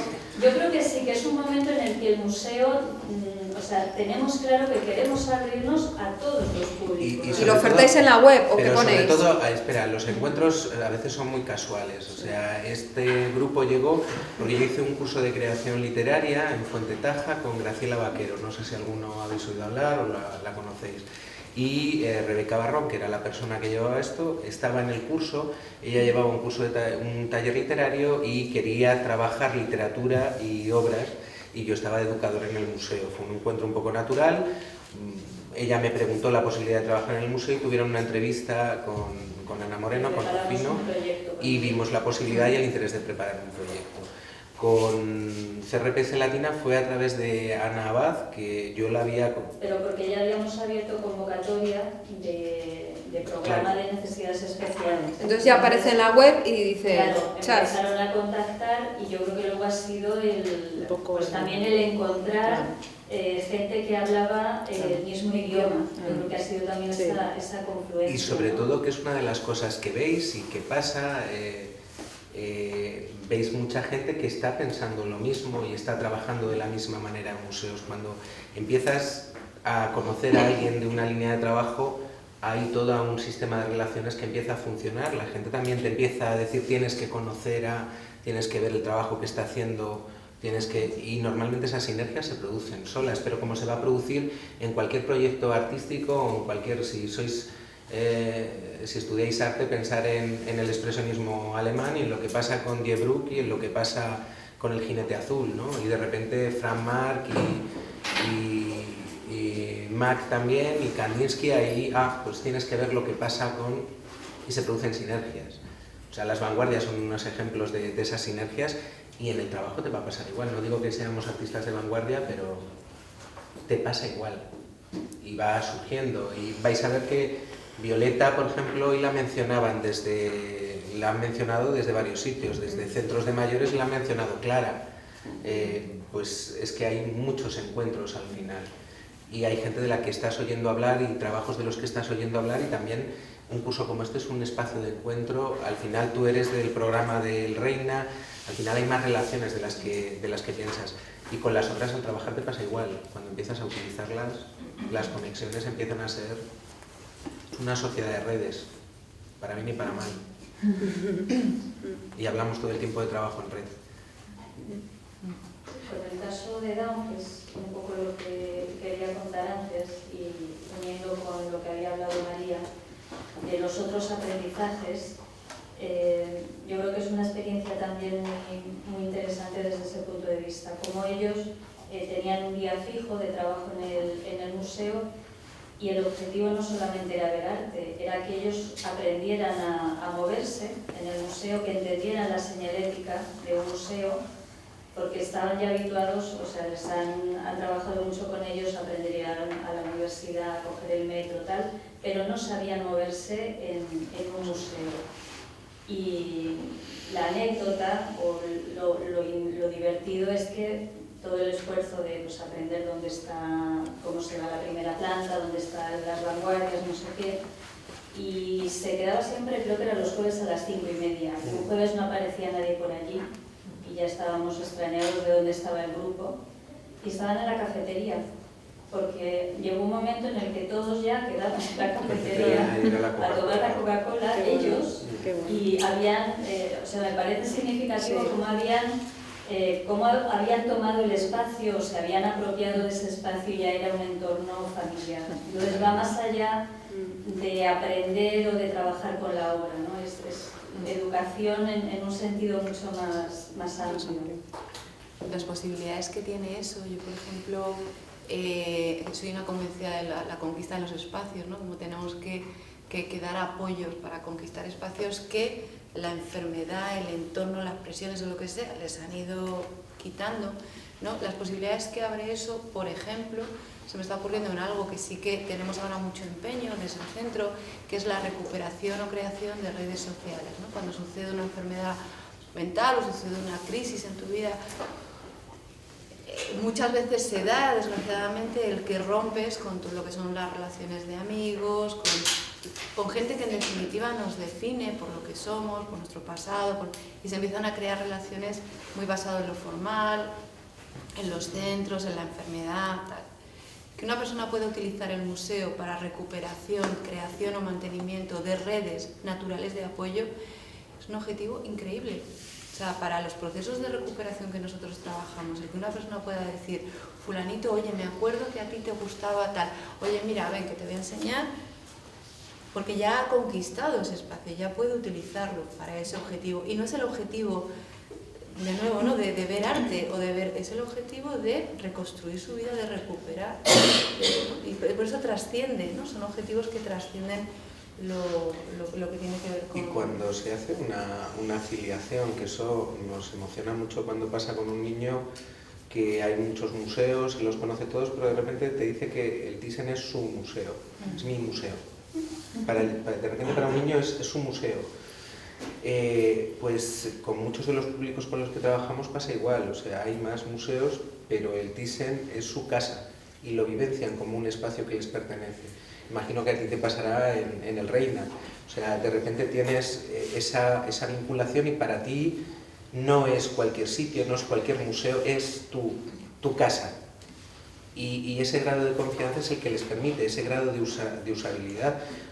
Ana hablaba del proyecto, una de las cosas que veíamos es que era muchísimo esfuerzo invertido en un proyecto que llegaba a muy poca gente y no era la idea que teníamos. Es el momento en el que paramos y empezamos a reflexionar en cómo tenemos el alcance, porque lo que no podemos es invertir una cantidad de esfuerzo humano titánico en 8 personas y decir que tenemos un proyecto puntero. Y es toda la idea del trabajo en red. Y yo no tengo por qué, tengo que trabajar en red, pero el alcance se multiplica. Y en el caso, por ejemplo, Charo habla de 9.000 personas, pero es que hay un alcance viral de todo esto también, ¿no? Población a la que llegas de manera indirecta. O sea, cuando os hablaba del Museo de Memoria Urbana, es que el Museo de Memoria Urbana no es solo esa puesta en valor, no es también de repente plantearte que es una excusa para ir a la casa de gente que no sale y que no tiene movilidad y que alguien vaya a entrevistarles y que vaya a preguntarles por sus recuerdos. Y es una manera también de ir detectando esa población que no se mueve, ¿no? Entonces, las funciones y los usos del museo, pues lo que hablamos de creatividad. O sea, si tú no recuerdo cómo te... A tu lado, la que está mirando ahí para abajo. ¿Cómo te llamas? Gloria. Gloria, lo que planteaba Gloria, o sea, lo has entendido perfectamente.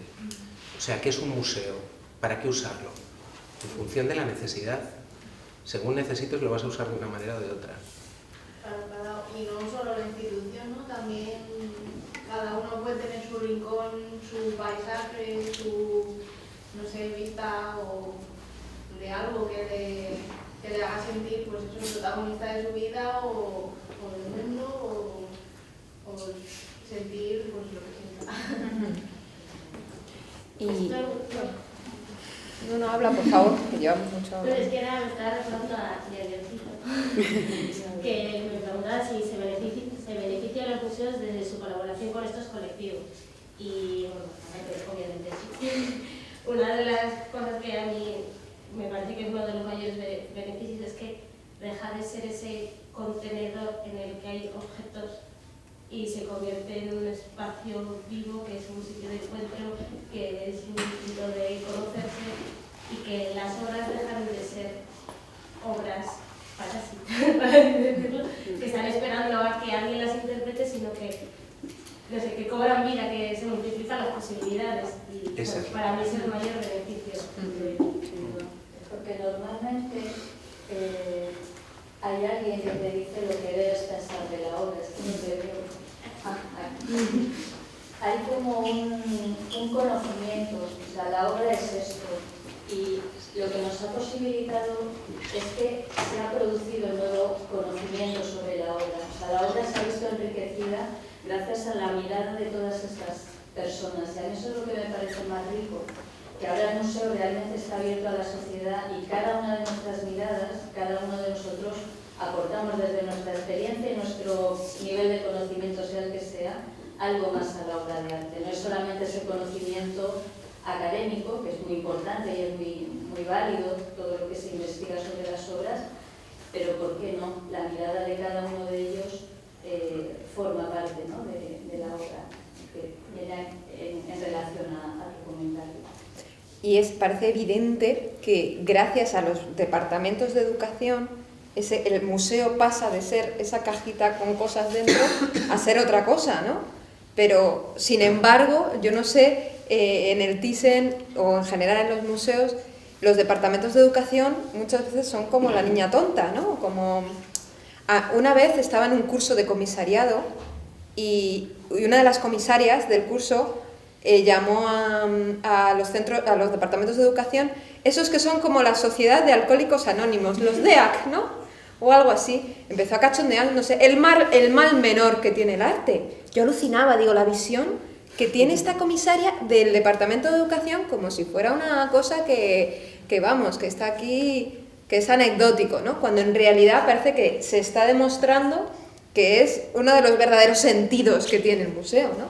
Creo yo. No sé cómo los jefazos del museo ven al departamento, en este caso. Yo supongo que... apaga. Yo creo que nosotros somos unos afortunados en ese sentido y no siempre hemos contado con el apoyo de la dirección, pero de unos años a esta parte sí es un apoyo 100%. Y yo creo que son conscientes de de que realmente es la puerta a todos los públicos. O sea, yo creo que cada departamento tiene su valor, tiene su función dentro del museo, pero sí es cierto que educación siempre ha sido, no sé si la hermana tonta o la hermana pequeña, pero era como, a ver, que nosotros siempre decimos, durante mucho tiempo hemos sido, no, los de los niños, no, los de los talleres, no, los de los niños, los mayores, los tal, los cual, o sea, educación es que es todos los públicos y son muchos recursos y en distintos formatos, es que es mucho lo que se... Y uno de los pilares del museo, es que es uno de los pilares. Entonces nosotros tenemos la suerte de estar considerados así, como uno de los pilares del museo. Las realidades son diversas, hay departamentos de una persona, hay muchas realidades. Hay mucha contratación externa. Hay muchas situaciones laborales y ciertamente yo creo que nadie se plantea contratar a un conservador o a un restaurador a través de una empresa de trabajo temporal, pero a un educador sí. O sea, esas cosas son con las que vivimos. Pero bueno, nos ha costado, o sea, son muchos años. Yo no voy a hacer ahora de abuela, pero llevo muchos años también en esto, desde que empezamos, y estamos años luz de aquel momento, todavía nos queda. Pero... lo que tú dices en comisariado de exposiciones, pues en el Getty hay una especie de trabajo interdisciplinar en la institución, una exposición, no hay solamente un comisario, hay alguien de educación, alguien de comunicación, hay un equipo. Aquí eso todavía no, o sea, los de educación llegan después, cuando ya hay un discurso, hay una exposición organizada. Claro. Y esa precariedad que veis, que apunta, y la pregunta de Clara, a mí me gustaría también sacarla del museo, ¿no? Estáis viendo un escenario que para mí es un poco un escenario de lo que decíais, lleno de posibilidades. El museo es un lugar donde si dejas y compartes los juguetes, el espacio y la posibilidad se multiplica. Pero el riesgo y el peligro no está solo dentro del museo, está también en el ámbito social. O sea, hay redes que han volado por los aires en los últimos 2 años.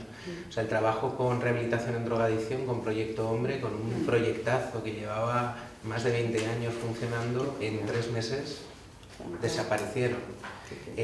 Los recortes son algo que amenaza. Con Payem, que teníamos un inicio prometedor y un amor, de repente, hoy Alicia la veis aquí, Alicia era la directora de Payem y están trabajando en precariedad, ¿no? y pendientes del presupuesto del año que viene y a veces sin poder pensar en una salida al museo. A veces el museo se puede convertir también para un recurso en algo... Y el ámbito sanitario, igual que la cultura, está también muy amenazado en ese momento. Es que no paro de... ¿Me permitís una licencia que se me acaba de mirar, pero... Yo no tenía que estar aquí hoy, era vuestro debate. Es que no paro... Igual es una tontería lo que voy a decir, pero no paro de ver paralelismos. Por eso creo que funciona también este matrimonio, intervención social... arte, ¿no? Paralelismo, porque es verdad que la intervención social, muchas veces dentro del mundo sociosanitario hemos sido los hermanos pequeños, por llamarnos. Sí. Es como, bueno, sí, estos hippies que hacen algo con las personas. Los porroflautas. Lo importante es el médico que da la medicación y bueno, los entretienen un poco. ¿No? Pero un psicólogo tampoco es un médico. Claro, bueno. No estudió medicina. Estas cosas que dicen, que son un poco colorilas, esto que bueno, ahí estamos, ¿no? Y ahí estamos intentando transmitir que hay una técnica, que hay un trabajo, que hay unos resultados, intentando medir, intentando llegar a esa idea de que es una necesaria complementariedad, ¿no? Lo que salía ayer con Mariana. Bueno, eso es un paralelismo en el que acabo de caer ahora según estabais comentando, ¿no? Arte e intervención social. Hay otro que está a punto de decirlo, pero he dicho me voy a callar porque tampoco sé, con el tema de los prejuicios, el tema de los prejuicios en el arte, los prejuicios en las personas, ¿no? El tema de que cómo, si nos liberamos de prejuicios, de esto que decís, ¿no? De un cuadro que no me dice nada, pues paso de largo y me voy a lo estándar, ¿no? A lo que tiene que ser el arte como tiene que ser, que es lo normal. Lo normal es que copie, bien, si somos capaces de ese mismo ejercicio, trasladarlo a personas donde en un principio decimos no veo nada, porque no, a lo mejor incluso me espanta un poco porque tal, si llegamos a hacer ese mismo ejercicio, ¿no? De liberarnos de los prejuicios y ver a la persona, ver qué me está aportando, igual que de un cuadro podemos, si nos liberamos de ese prejuicio, ver qué me está aportando, qué de valioso me está dando, qué diálogo puedo establecer. Es que ahí es donde arte, intervención, boom, es que ahí estamos, ¿no? Es el liberarnos de esos prejuicios y el decir esto tiene un valor y esto adquiere unas dimensiones de... Y eso se puede conectar con una pregunta que había por aquí, que alguien ha preguntado cómo se evalúan los programas, y evaluar los programas es una manera de reivindicar que son algo importante y que son algo serio y que no son la cosa esa que hacen los hippies o lo de los niños ahí en el museo.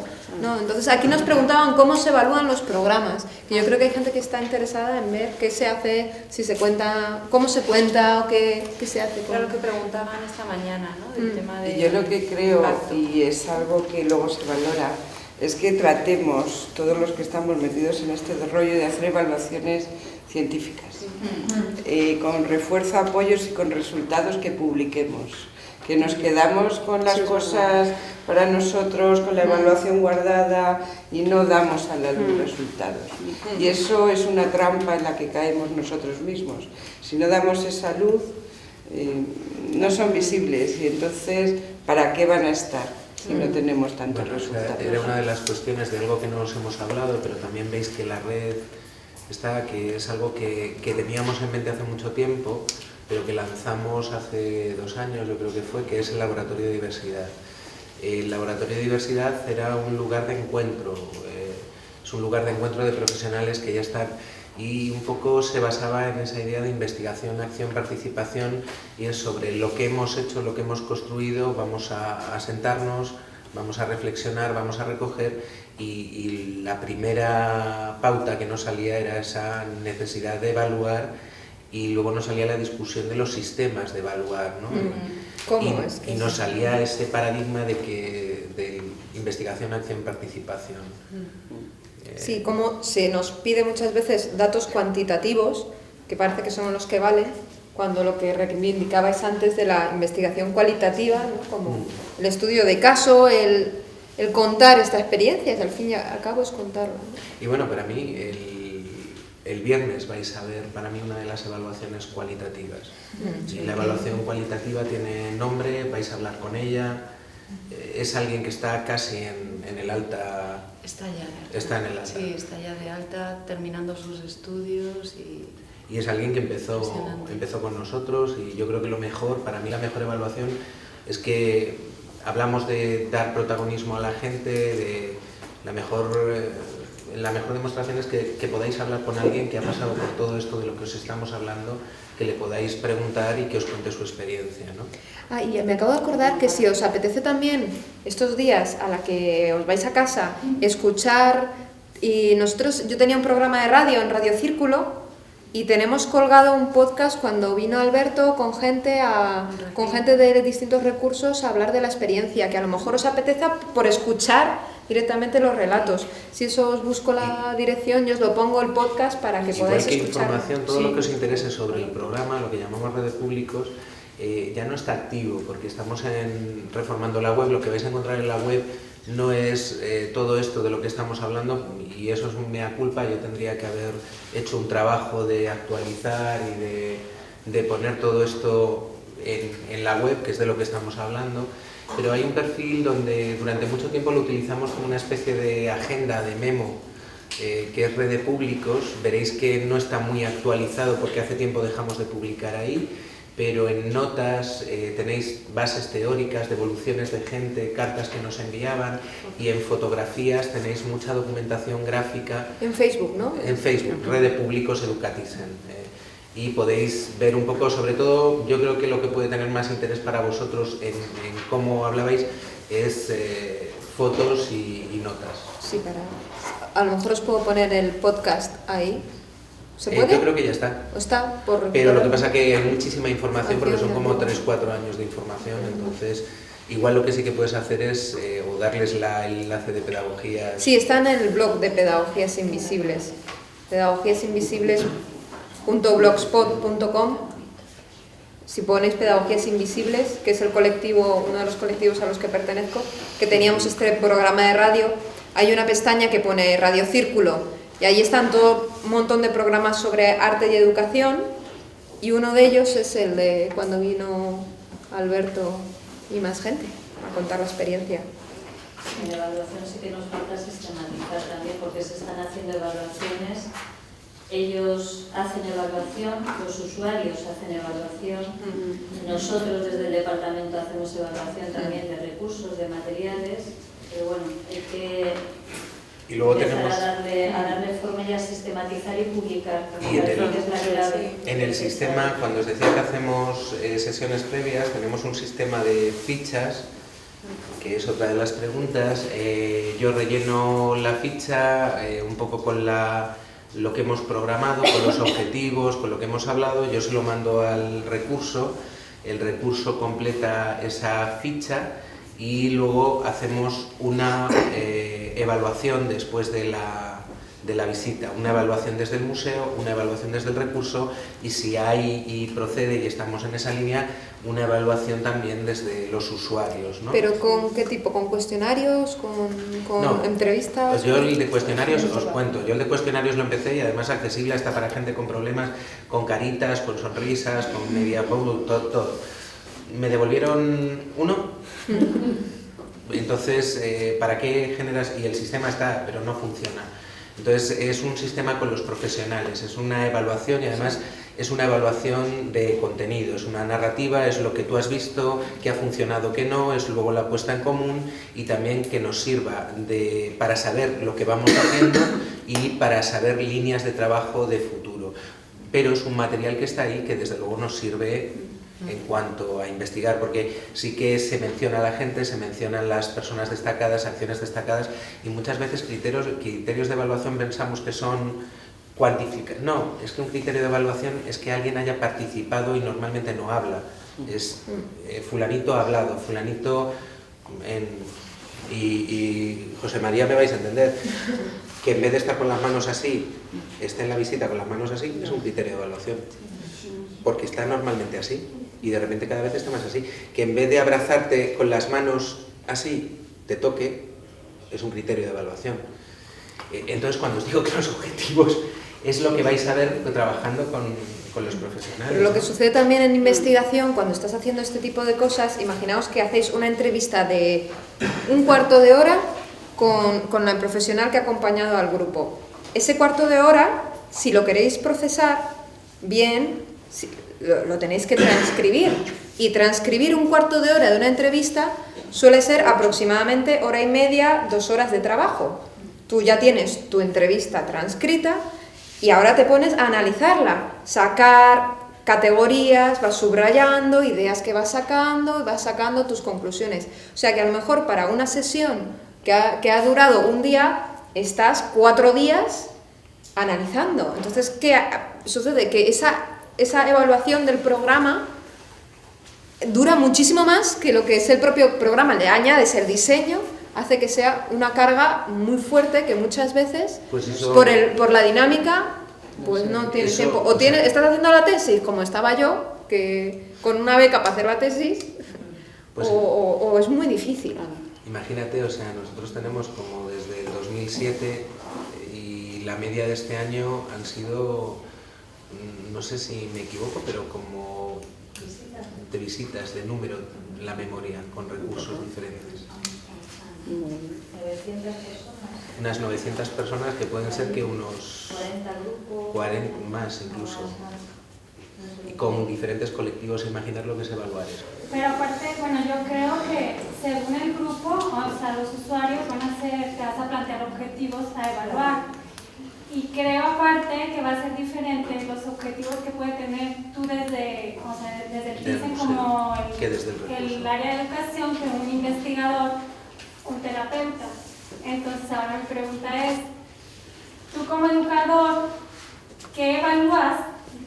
Por ejemplo, no va a ser lo mismo, no sé, evaluar a las personas de Alzheimer, a las personas de Parkinson, o sea, ¿qué evalúas? Me imagino que es la reacción, O sea, no sé, no, porque tú como educador, ¿tú qué quieres que suceda en el usuario?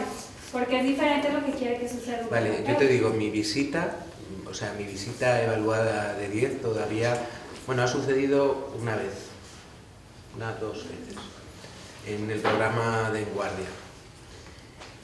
Porque mi objetivo como educador es desaparecer. Es que ellos se hagan con la actividad.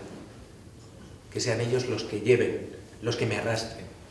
Y que yo sea un mediador. No, pero no me refiero a ti en esta relación de usuario-obra, sino cuál es el objetivo de llevar a estas personas, o sea, qué es lo que tú quieres observar o qué es lo que tú vas a... No sé si me explico. Sí, realmente mi objetivo no es, entenderme, mi objetivo no es que alguien con Alzheimer se estabilice su Alzheimer. Como museo ese no es mi objetivo. Pero como es el objetivo del recurso con el que trabajo, lo compartimos. O sea, trabajamos para un objetivo común. Y sobre todo yo creo que aquí es el objetivo museo y el objetivo recurso. Y estamos hablando de abrir el museo. Mi objetivo básico es que todo el mundo pueda entrar. Todo el mundo pueda entrar al museo y no haya barreras. un espacio o haya un programa o una actividad, algo que responda a sus necesidades. Y no haya ni barreras físicas ni barreras de otro tipo, que es lo que decía, que yo lo que observo en el entorno muchas veces es lo de descolocar para dejar todo igual, que decían ayer.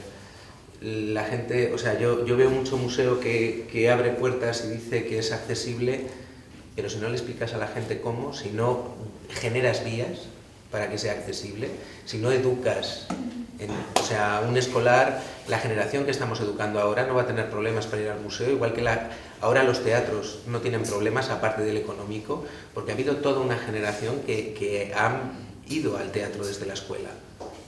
O sea, el resurgimiento del musical vino por ahí, porque a la gente de mi generación la llevaban al teatro desde pequeño. Hay toda una generación que sabe lo que es un museo desde la escuela, pero hay mucha gente que no, y ahí hay una falla. Igual que hablamos de una falla tecnológica, ¿cuál es el objetivo de enseñar a alguien mayor a utilizar el ordenador? Porque yo no quiero generar una falla de exclusión con alguien mayor. Pues ¿por qué tengo que tener una falla en el museo con una población que estoy dejando fuera? O sea, ¿el museo es para las señoras perfumadas de las que hablaba no sé quién? No. Pero lo que tú decías es que... No solo. También, pero no solo de ellas. Pero los objetivos como educador, luego, no sé, yo cuando estoy dando clase o estoy haciendo cualquier taller, mi objetivo es evaluar a mí misma si estoy consiguiendo que se genere una comunidad de aprendizaje, ¿no? Y si estoy consiguiendo, y yo reflexiono sobre qué tipo de preguntas hago. Ahí está esa evaluación que yo creo que es a la que te referías con Alberto, ¿no? Alberto, ¿qué te fijas tú mismo? Indicadores o variables. Claro, a lo mejor es como muy demasiado... Es muy difícil, no, pero... No, pero los indicadores... O sea... Es demasiado técnico. No, pero es que... A ver, también hay una evaluación de objetivos específicos que te puedan marcar en el trabajo, no como educador te marcas tus objetivos y resultados y los que evalúas pueden ser cuantitativos o cualitativos. Yo creo que la pregunta que haces es como más concreta en ese sentido, ¿no? Si trabajas igual con... A lo mejor el viernes ya con el ejemplo concreto ya. Claro, pero yo, por ejemplo, una cosa un indicador era si ellos participaban o simplemente escuchaban. Era, a ver, ¿participan? ¿Participan o no participan? Y le preguntaba a los educadores de todo. ¿Habéis visto cuando han participado? ¿Os acordáis de qué preguntas hacíamos? ¿O ha habido algo que ha provocado que ellos participen? Ay, sí, es que esta chica era muy habladora y participaba. Vale, o sea, puede ser, pero puede ser por otra cosa. Pensábamos, y cuando no han participado, ¿será porque están medicados y están groggy perdidos o porque no les interesa? ¿O porque intentar reflexionar de por qué Pero eso sucede? te pasa durante la visita, o sea, eso lo estás viendo en el acto y estás llevándolo y no es algo... Y en eso también hay algo, lo puedes hacer y lo haces y yo te puedo enseñar las fichas y puedes ver cómo evaluamos. Pero a mí no me interesa tanto, o O sea, hay una canción de Silvio Rodríguez que habla de 3 hermanos, uno que miraba al suelo, otro que miraba al cielo y al final los dos se acaban pegando el tortazo, ¿no? Me interesa para qué quiero evaluar y me interesa por la persona. O sea, me interesa el efecto en la persona y más en ámbito social. Y me interesa evaluar con ellos. Entonces, en la participación, claro, el cómo responde también, pero qué evolución está teniendo. O sea, para mí un criterio de evaluación es que la persona que viene el viernes, y no lo he dicho yo, lo dice la directora de su centro, está de alta. ¿Quieres más evaluación? Entonces, pero claro, eso es cuando tienes un trabajo continuo. Claro. Pero si no lo tienes, no puedes. Y es que buscamos, pero con la mitad de las... Tú has tenido un trabajo continuo con una población y lo que estamos hablando es de generar una red, y una red genera un trabajo continuo. Genera proyectos a corto, medio y largo plazo. Y para mí, en el proyecto, lo que me interesan son los proyectos a largo plazo. ¿Por qué? Porque lo que me interesa es trabajar de manera coordinada. Y esas evaluaciones, esos índices de evaluación, es lo que te decía Ana, son los mismos en escuela que son visitantes, para mí son visitantes, con otras necesidades, con un puente, pero son los mismos. Y la ventaja es que con ellos sí lo puedo hacer como interlocutores, con escuela es mucho más complicado hacerlo. En ello, pero es curioso porque nosotros copiamos del trabajo de escuela y familia, generamos un modelo y ahora el modelo que tenemos con educación y acción social vuelve a pasar a escuela. Y eso era algo muy interesante también, ¿no? El cómo dejan de ser demandadores de servicios sociales para ser generadores de servicios. ¿Por qué es interesante? Y ese es un índice de evaluación. ¿Por qué es interesante un proyecto como el Día Internacional de los Museos? Porque alguien que tú ves como una carga, alguien que consume impuestos y es una carga económica, de repente está en un lugar público, en un servicio cultural y generando servicios, y generando ideas, y generando proyectos, y generando programas. Eso ya es un cambio de visión. Es un cambio de visión que tenemos que hacer global. Alguien con una necesidad especial no es una carga social, es nuestra oportunidad, porque son igual que el chivato del coche. ¿Os acordáis que Salva hablaba de la sociedad enferma? Una sociedad enferma produce personas enfermas. ¿Y quién nos está avisando de que el coche se está calentando? La gente que necesita, que te está diciendo, si no colaboras conmigo, si no me ayudas, o sea, son un regalo. Y ese es el cambio de visión que tenemos que hacer. Para mí alguien que está en un centro penitenciario está pasando una experiencia que yo ni me quiero imaginar. Tiene una visión de la vida, yo no he robado nunca nada, no sé el miedo que se pasa. ¿Sabes? O sea, son situaciones tan fuertes y tan heavy que al hablar de un cuadro, al hablar de cualquier cosa, eso enriquece. Ellos han experimentado, yo solo he pensado. Pero por eso es muy importante tener claros cuáles son los indicadores de resultados que uno se plantea cuando diseña una intervención en un proyecto, ¿no? O sea, no hablo de los indicadores que pueden pedir la administración pública o las entidades privadas que te financian, que normalmente va a ser números, ¿no? Cuántas personas has atendido, cuántos visitantes ha habido, y se van a centrar generalmente en esto. Claro, lo cualitativo, no lo cuantitativo. Claro, pero luego tú cuando diseñas tu actividad o tu proyecto, ¿no? En ese diseño y cuando, digamos, piensas qué es en concreto lo que quieres trabajar, qué objetivo que quieres conseguir y qué acciones te van a ayudar a conseguir esos objetivos, ¿no? Si tú tienes claros cuáles van a ser los indicadores de resultado, que puede ser con personas con problemas de comunicación que sean capaces de establecer un diálogo o dependiendo de las necesidades de cada grupo, ¿no? Si tú tienes claros esos indicadores de resultados, eso primero te va a permitir tener una evaluación cíclica o de proceso permanente en el que tú puedas ir adaptando tu actividad, ¿no? En el tiempo, claro. Claramente va a permitir medir el impacto. Pero hay un punto en el que yo imagino que es porque quizá no ha quedado claro.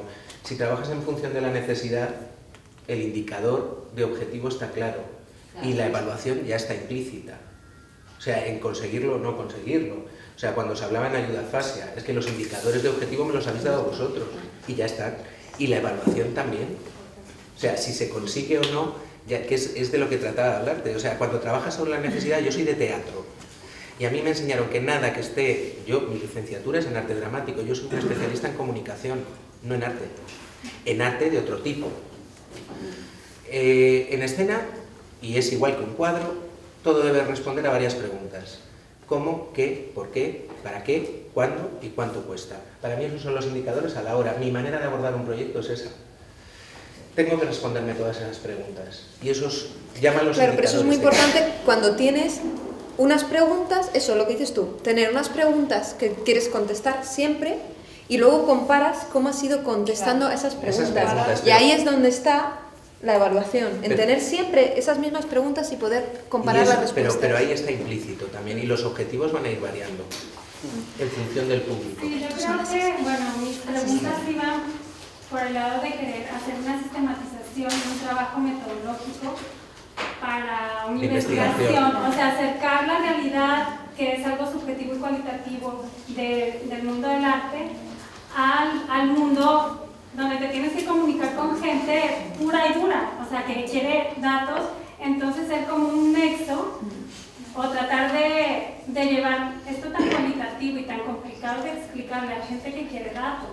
O sea, datos cualitativos, sí, pero entonces, no puedes dar otros. No cuantitativos, exacto, es como tratar de ser el traductor de una realidad complicada. Por ejemplo, yo trabajo con feminicidio y es una cosa terrible, o sea, entrevistar madres que sus hijas han muerto por eso, o sea, ¿cómo sistematizas esa información? Y lo tengo que hacer. Pues análisis por categorías y no, de que lo hago, simplemente es como, ¿ustedes cómo le hacen? Para ver cómo le hago yo también.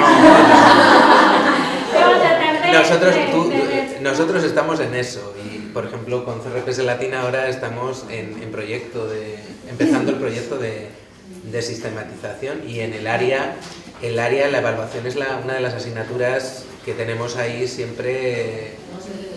Un nuevo sistema de evaluación con coles.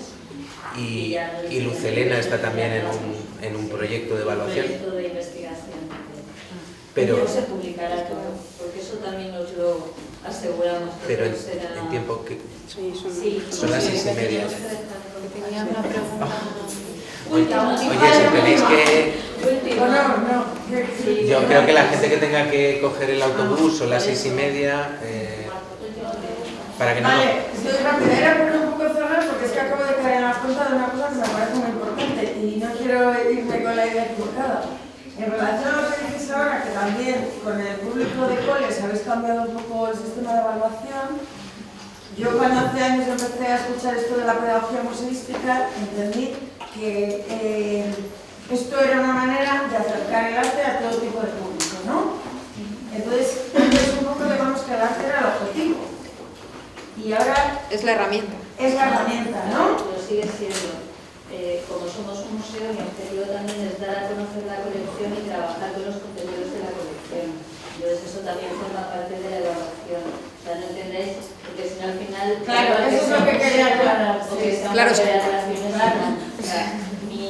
yo me debo a la colección, igual que el Reina tiene su colección, o temporales. O sea, el objetivo es ese.